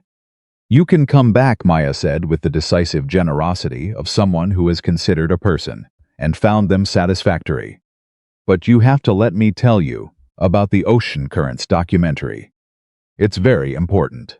"Deal," Tyler said. She nodded, satisfied, and went back to the diner door where she'd left her jacket. Tyler looked at Ethan. "How'd you do that?" he said. "Do what?" "Raise someone like that," Tyler said. Ethan watched his daughter pick up her jacket and check her.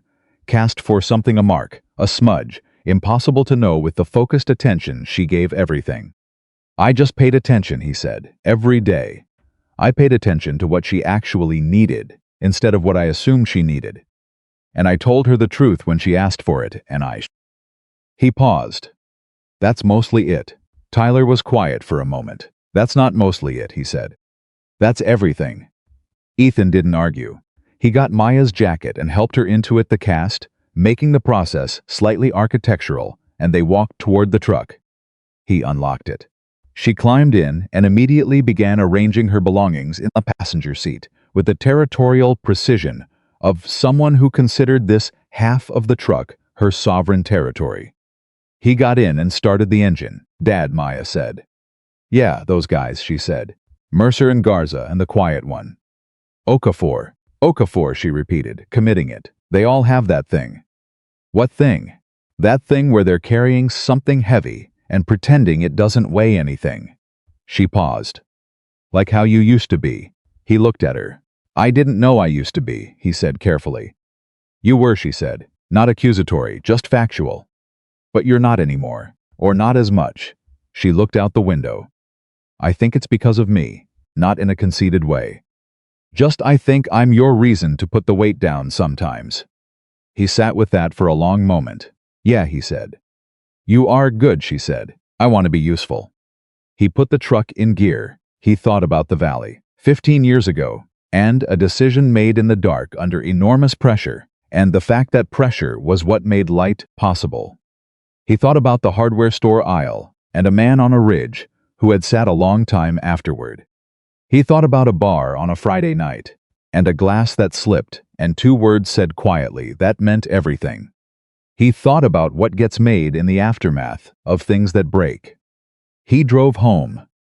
And, that evening, after dinner, after Maya had fallen asleep with her orange cast resting on the pillow, and her book face down on her chest, and her breathing even and deep and certain, Ethan sat in the kitchen, and he took out both coins. His and Brooks's. He held them in his palm. 2 flat circles of brass, each carrying the weight of things that couldn't be adequately measured. He looked at them for a moment. Then he put them on the table. He got a piece of paper from the drawer. He picked up a pen. He started to write, not a letter, not a report, not any kind of document with a recipient or a purpose. Just words. The way you write when you need to see something outside of yourself to understand it. He wrote, "The heaviest things I carry are not what I did. They are what was done to the people who didn't come home. The best I can do with that weight is make sure it means something. Make sure the world it purchased is one worth living in." He read it back. He sat with it. Then he added one more line. "I think I'm doing that." He folded the paper. He put it in his pocket next to the coins. He went to bed. In the morning, Maya woke him at 6:15 by standing at the edge of his bed and saying, "At normal conversational volume, Dad, I figured out what I want to be." He opened one eye. "A marine engineer," she said, "who also studies cetacean communication. Because submarines and whales are basically the same problem from different directions." He looked at her. "Go back to sleep for 20 minutes, he said. "I'm not tired," she said. "I know," he said. "That's not why I said it." She considered this. "Can I read in here?" "Yes," he said. She climbed up on the bed with her book and her orange cast, and her absolute certainty about her future, and her complete comfort, taking up space in his mornings. And he lay there listening to her turn pages. And he felt the weight in his chest shift again, not lighter. Never lighter, but familiar, known, absolutely his. And outside, the sun came up over the water. And somewhere in the unit, Mercer was running the thing about fear, being information through his head, for the 4th time since breakfast. And Garza was texting his wife that he loved her, which he did every morning. But this morning he meant it at a different frequency. And Okafor was sitting with the difference between suppressing fear and not letting it make the decision, and finding that the distinction, once you saw it, was almost impossible to unsee. And Tyler Rodriguez was calling his sister. She picked up on the second ring. He said, "I'm listening." And she laughed the laugh of someone who had waited a long time for a very short sentence and said, "Okay. Good. Then here's what I've been trying to tell you." Tyler's sister was named Diane, and she had been telling him the truth for 34 years, with the patient consistency of someone who understood. That the truth, properly delivered, eventually lands regardless of how many times it bounces off first. What she told him that Sunday morning, in a phone call that lasted 1 hour and 40 minutes longer than any conversation and had since their father's funeral 7 years ago, was not anything new. It was the same thing she'd been saying in various forms, since he was 17, and had decided that being the toughest person in any room was a complete and sufficient life philosophy. She said it differently this time. Not softer, just more specifically. Because she had new material. "You called me to listen," she said. "Not to talk, that's different for you." "I know," he said. "So what changed?" He thought about Ethan Cole sitting at a bar with his daughter's drawings in his backpack. He thought about a glass dropping and a hand. That wasn't fast, it was experienced. He thought about the specific quality of silence that fills a room when everyone in it realizes they've been wrong about something fundamental. "I met someone," he said. Diane waited. "Not like that," he said. "I know what you meant," she said. "Tell me." So he told her. All of it, from the bar to the hardware store to the diner breakfast. He told her about the coins and the valley and the call sign, He told her about Mercer's face when Ethan's said fear was information, and about Maya explaining cetacean communication with a broken arm and complete authority, and about the way Garza had said, "I'm going to remember this morning for a long time," with the expression of a man who meant it at a cellular level. Diane listened without interrupting, which was one of her gifts, and when he finished, she was quiet for a moment. And then she said, "He sounds like Dad." Tyler stopped. "Not in his history," she said quickly. "In the way he carries things. The way he makes space for other people to figure things out, without doing the figuring for them." A pause. Dad did that. Tyler sat with that. Their father had been a high school history teacher for 31 years. He had coached JV basketball for 20 of those years, badly and enthusiastically.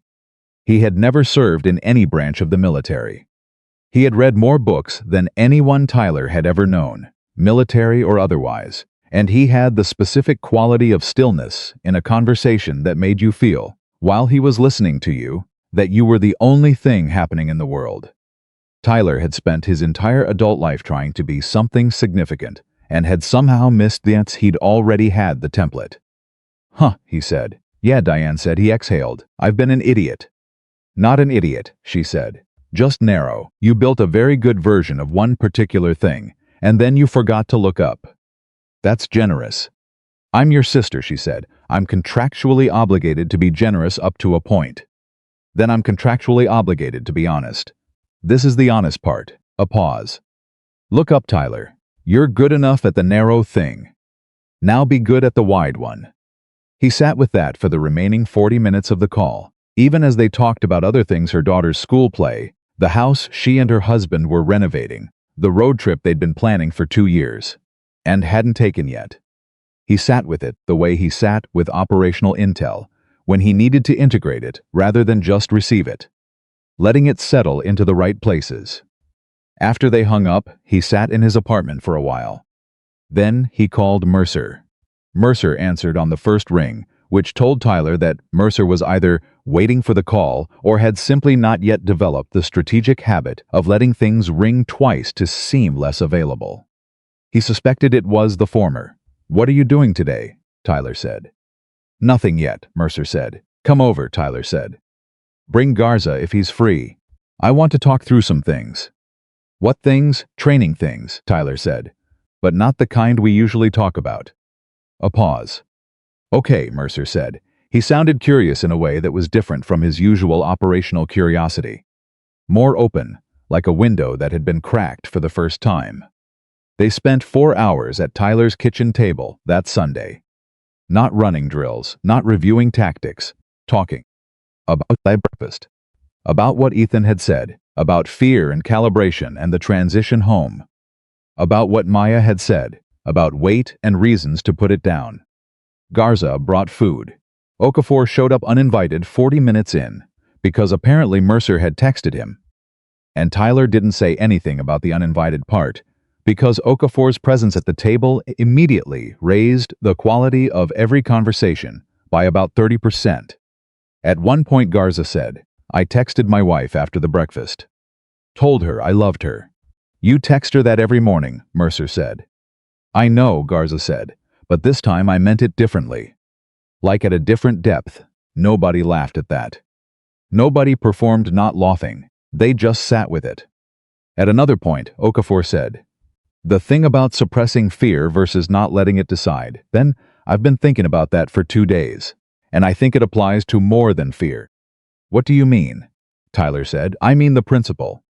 You can feel something fully and still make the decision, independent of the feeling. That's not suppression.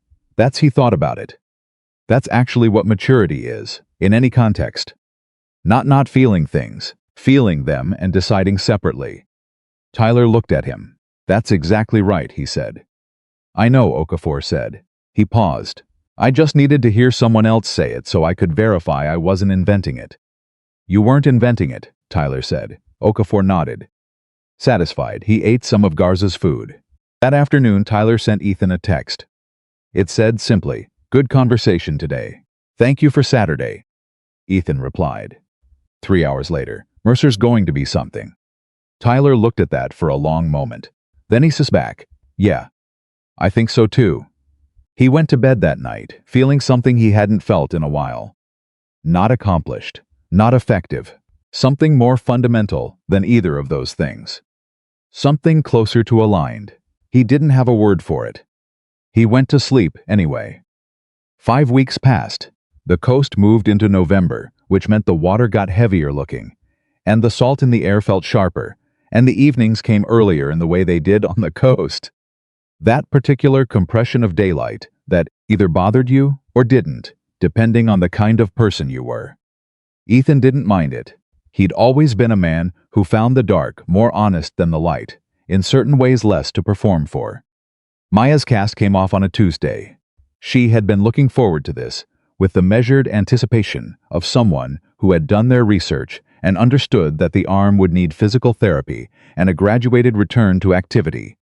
And she had prepared a list of questions for the doctor, that the doctor described afterward as the most organized questions he'd received from a pediatric patient in his 20 years of practice. Maya accepted this information as appropriate and moved on.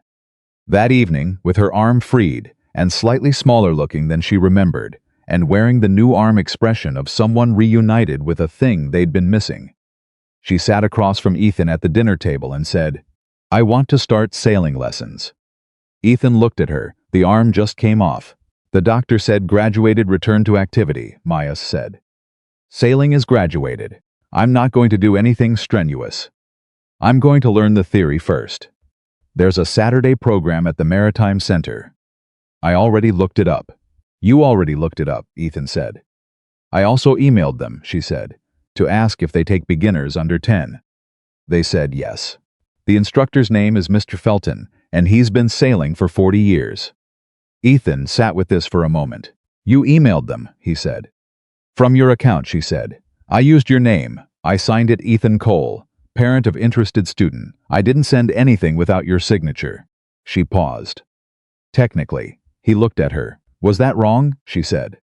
We'll talk about the email after, he said. The sailing, yes. We can look at Saturday. Her face shifted into something so bright and immediate that he had to look at his plate for a second. Okay, she said, very controlled, very 8 years old, pretending to be calm. And we're talking about the email, he said. Completely fair, she said. They went to the Maritime Center the following Saturday.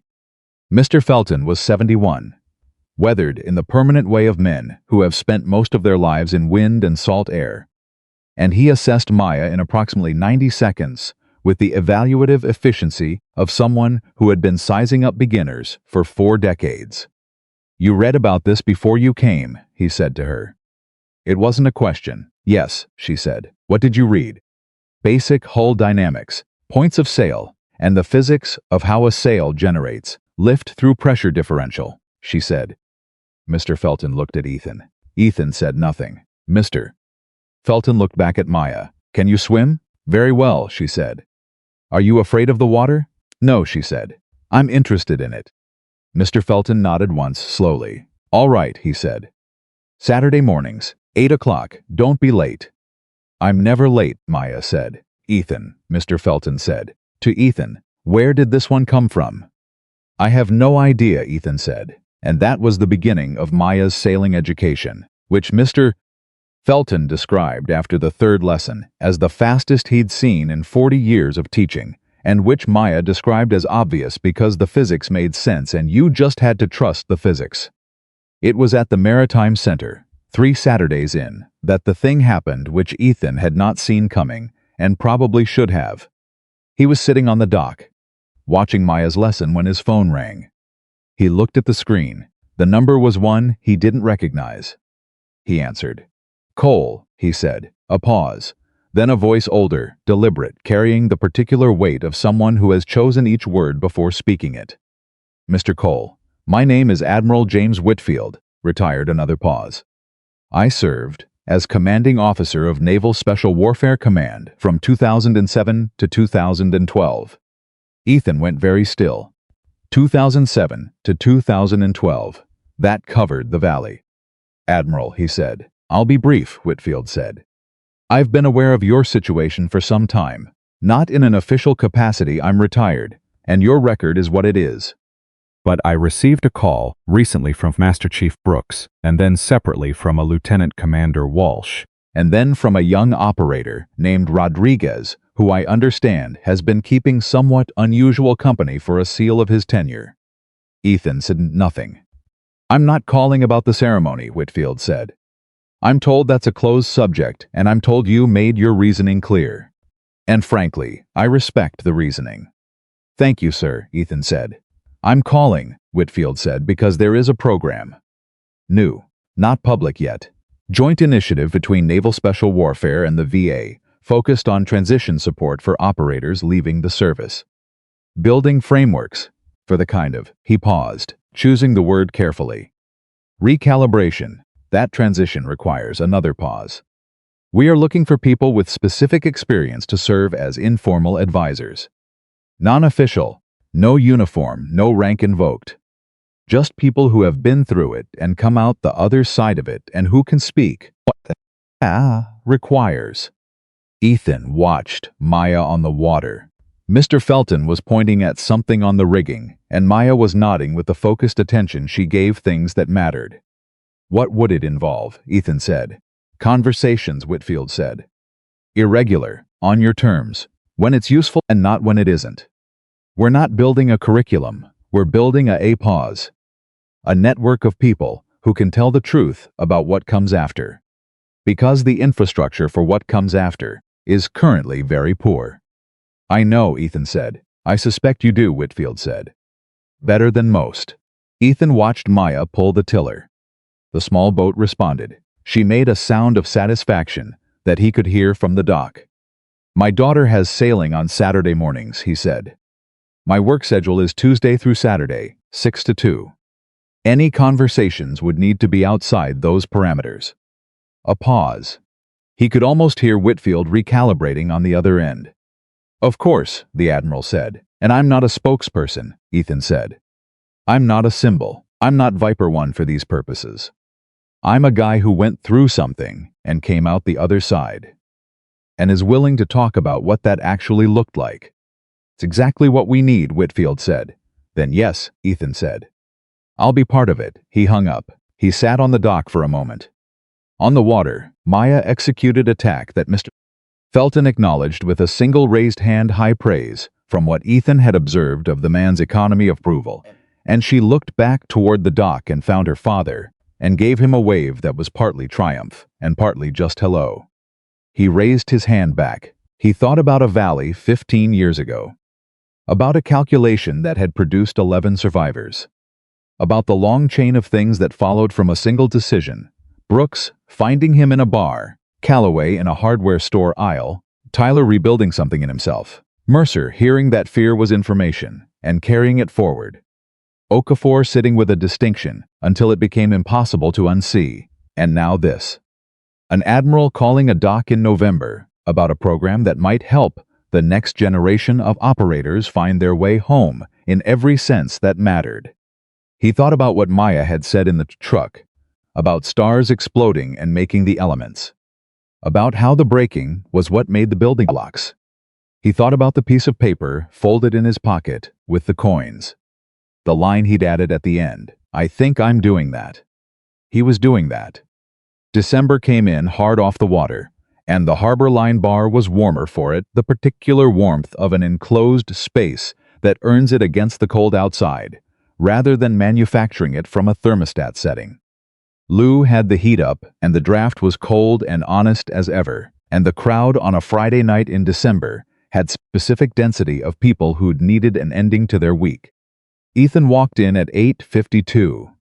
Lou had the Jameson ready before Ethan reached the stool. Regular spot, Lou said. Regular spot, Ethan confirmed.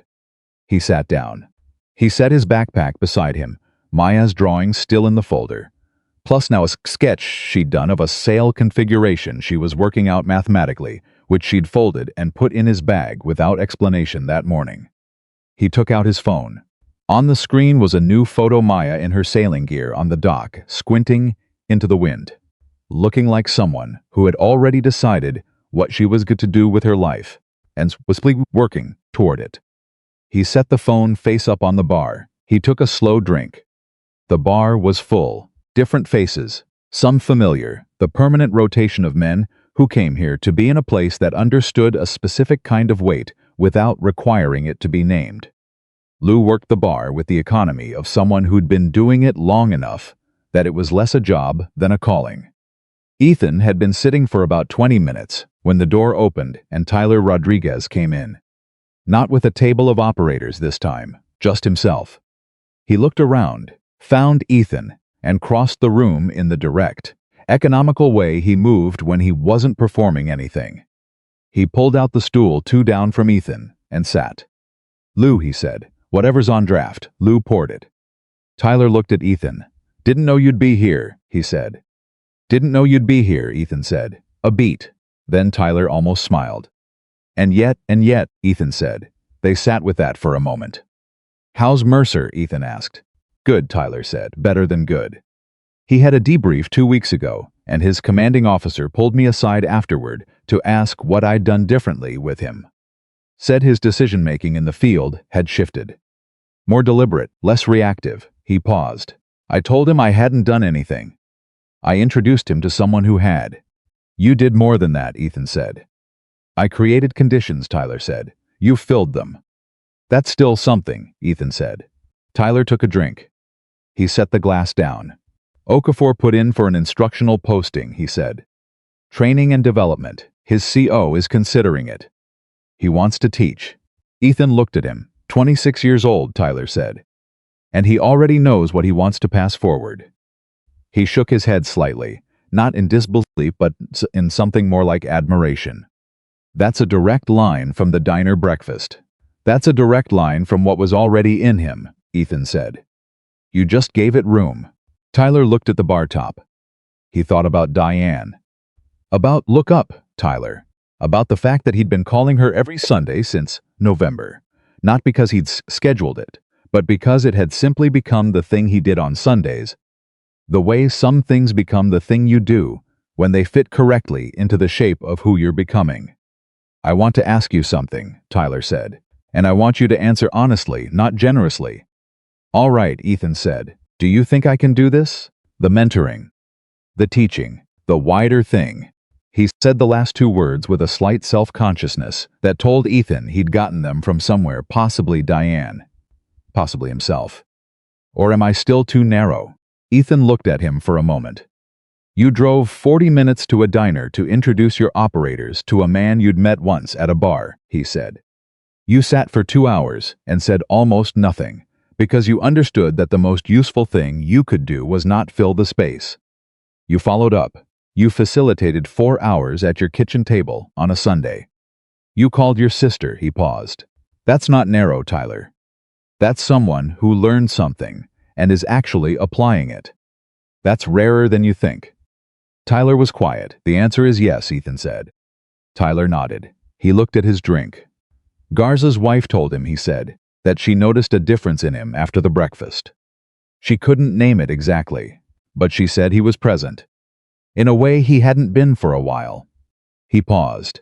"He texted me to tell me, because he didn't know what else to do with that information, and he thought I should know where it led." Ethan said nothing. "Where it led," Tyler said quietly. "A conversation in a diner, and it changed how a man's wife experienced him." He looked at Ethan. "You understand what that means? That's real. That goes home with him every night." "That's always what it was about," Ethan said. "Going home. What you bring back, what you let go of before you walk through the door." Tyler was quiet for a moment. Then he said, "What did you let go of before you walked through the door? When you came back?" Ethan looked at the bar top. He thought about it honestly. "The way it deserved. The version of myself that only existed in relation to what I could do under pressure. That version was real. It was useful. It was in its context. It was the best of what I had." He paused. "But that context ended, and if I'd kept trying to be that version, in a context that didn't require it, I would have become a bad version of it. A performance of something that wasn't available anymore." He turned his glass slowly. "So I let it go, not all at once, gradually. The way you let anything go that you've been holding for a long time, carefully, with respect for what it was, and then completely. And what replaced it? Tyler asked. Ethan picked up his phone. He looked at Maya's photo.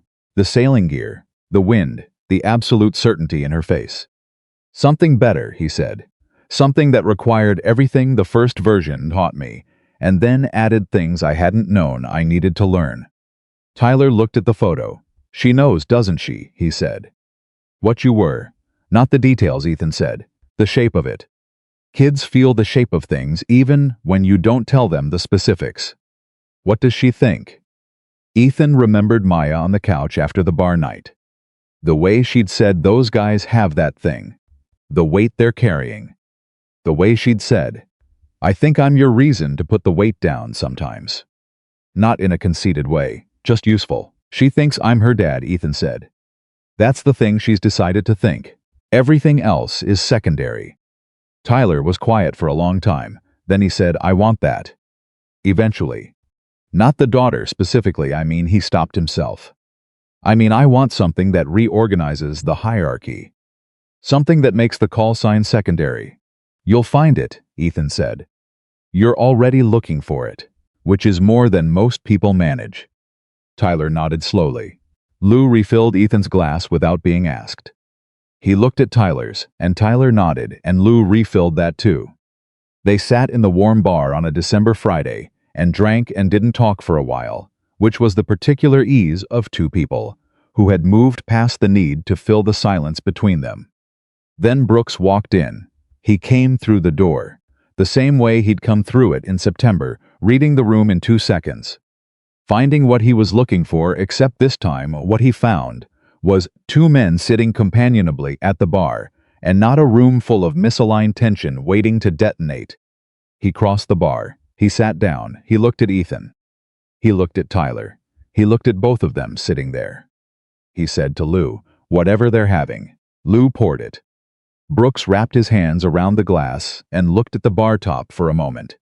Then he said, Whitfield called me. I know, Ethan said. He called me too. He told me you said yes. I said yes. Brooks looked at him. Something moved across his face, not surprise. Because Daniel Brooks had learned a long time ago to stop being surprised by Ethan Cole, but something warmer and more specific. The expression of a man who has witnessed something he'd hoped for, but hadn't let himself predict. Good, Brooks said. It's not the ceremony, Ethan said. I know it's not the ceremony, Brooks said. It's better than the ceremony. The ceremony would have given you a plaque. This gives you a way to make the thing mean something going forward. That's what I thought, Ethan said. That's why you said yes, Brooks said. That's why I said yes, Ethan confirmed. Tyler had been listening to this exchange with the attention of a man who understood he was in the presence of a conversation that had deep roots he could only partially see. He said nothing. He was getting better at that. Brooks looked at him. Rodriguez, he said. How are your people? Better, Tyler said. Actively better, in ways that are measurable. Good, Brooks said. That's what it's supposed to produce. The thing you did with the breakfast, taking them somewhere real instead of running them through something formal. That's the right instinct. Keep doing that, Tyler nodded. Okafor wants to teach, Ethan said to Brooks. Brooks raised an eyebrow at Tyler. Training and development posting, Tyler confirmed. Pending CO approval, Brooks nodded slowly. He'll be exceptional, he said. That man has been teaching since the day he arrived. He just didn't have the structure around it, yet. He had the structure, Tyler said. He needed someone to name it. Brooks looked at him.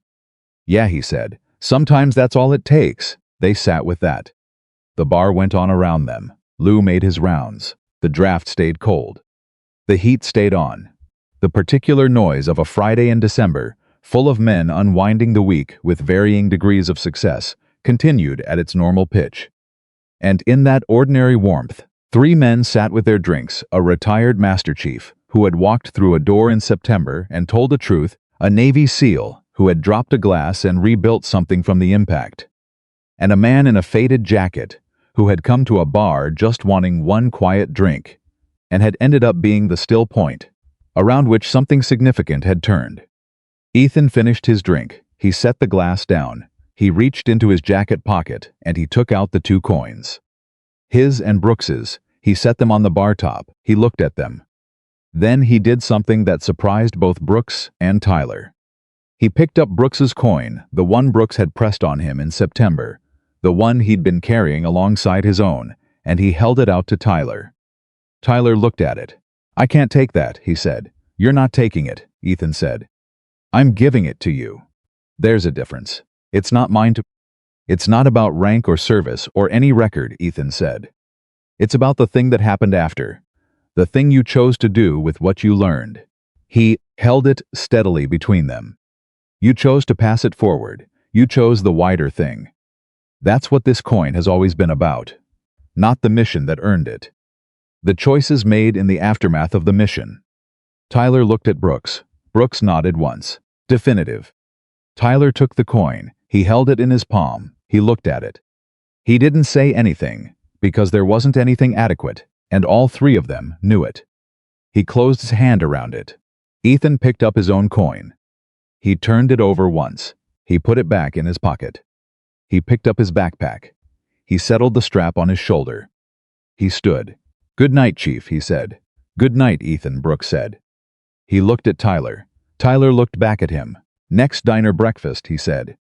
"I'm paying." "Deal," Ethan said. He walked to the door. And as he moved through the bar, past the pool table, past the familiar faces, past the mismatched stools and the scuffed floors, and the old ship's wheel on the wall, he felt the weight in his chest in its usual place. Not lighter. It was never lighter, but it was exactly the right weight now. The weight of something that had been carried hard and far and had finally found its right purpose. The weight of loss transformed into foundation. The weight of a decision made in a valley 15 years ago. Paid forward through a bar and a hardware store and a diner on a Saturday morning and a dock in November and 2 coins on a bar top and a room full of people learning. Slowly, what strength was actually made of. He pushed through the door. The night air came in sharp off the water. He stood in it for a moment. He thought about Maya, asleep at home, dreaming whatever 8-year-olds dream about when they've spent the week doing math on sail configurations and asking their teacher about submarine acoustics. He thought about the morning Saturday, which meant sailing, which meant Mr. Felton, and the water and Maya's particular joy at the thing that worked correctly when you trusted the physics. He thought about all of it, the whole chain of it. The valley and the coins, and the bar and the breakfast and the phone call from a retired admiral on a November dock. The way one decision made in the dark, under pressure, with no audience and no guarantee had traveled forward through time and landed in all these different places, becoming different things as it went. The way a stone dropped in water becomes rings that keep moving outward long after the stone has settled. He thought about what Maya had said in the truck the afternoon she'd figured out about stars. "That's kind of devastating," she'd said, in a good way. He got in his truck. He drove home to his daughter. He was Ethan Cole, 36 years old, single father, maritime equipment repair specialist, informal advisor to a program that didn't have a name yet. Resident of a coastal town where the salt in the air was constant and honest, and the water remembered everything it carried. He was not Viper 1, not anymore, not in the way that had once been the whole of him. He was something more difficult and more durable than that. He was a man who had been through the fire of the hardest thing and had chosen, on the other side of it, not power but presence. Not legend but love. Not the glory of being remembered for what he survived, but the quiet, daily, unglamorous, irreplaceable work of being someone his daughter could count on to be there when she woke up. He pulled into the driveway. He sat in the truck for a moment. He took his coin out of his pocket, just his now. He held it in his palm. Then he put it away. He went inside. He stood outside Maya's door and listened to her breathe, the way he always did, the old habit with the new reason attached to it. Even, deep, the absolute certainty of a child who knew, without thinking about it, that her father was there. He went to the kitchen. He took the folded piece of paper from his pocket and smoothed it on the table. He read the last line he'd written. "I think I'm doing that." He picked up the pen. He crossed out think. He put the paper away. He turned off the kitchen light. And, in the dark, In the quiet, in the specific and ordinary peace of a house, where a child slept and a father stood watch, Ethan Cole finally, completely, let the valley be what it was, not the defining thing, not the whole thing, not the thing that made him matter, but one chapter in the longer story of what a man could become when he survived the worst of himself and chose, every single day afterward, to be something the people who didn't come home would have recognized as worth the cost. That was the mission. That had always been the mission. And it was not finished. It was only just beginning.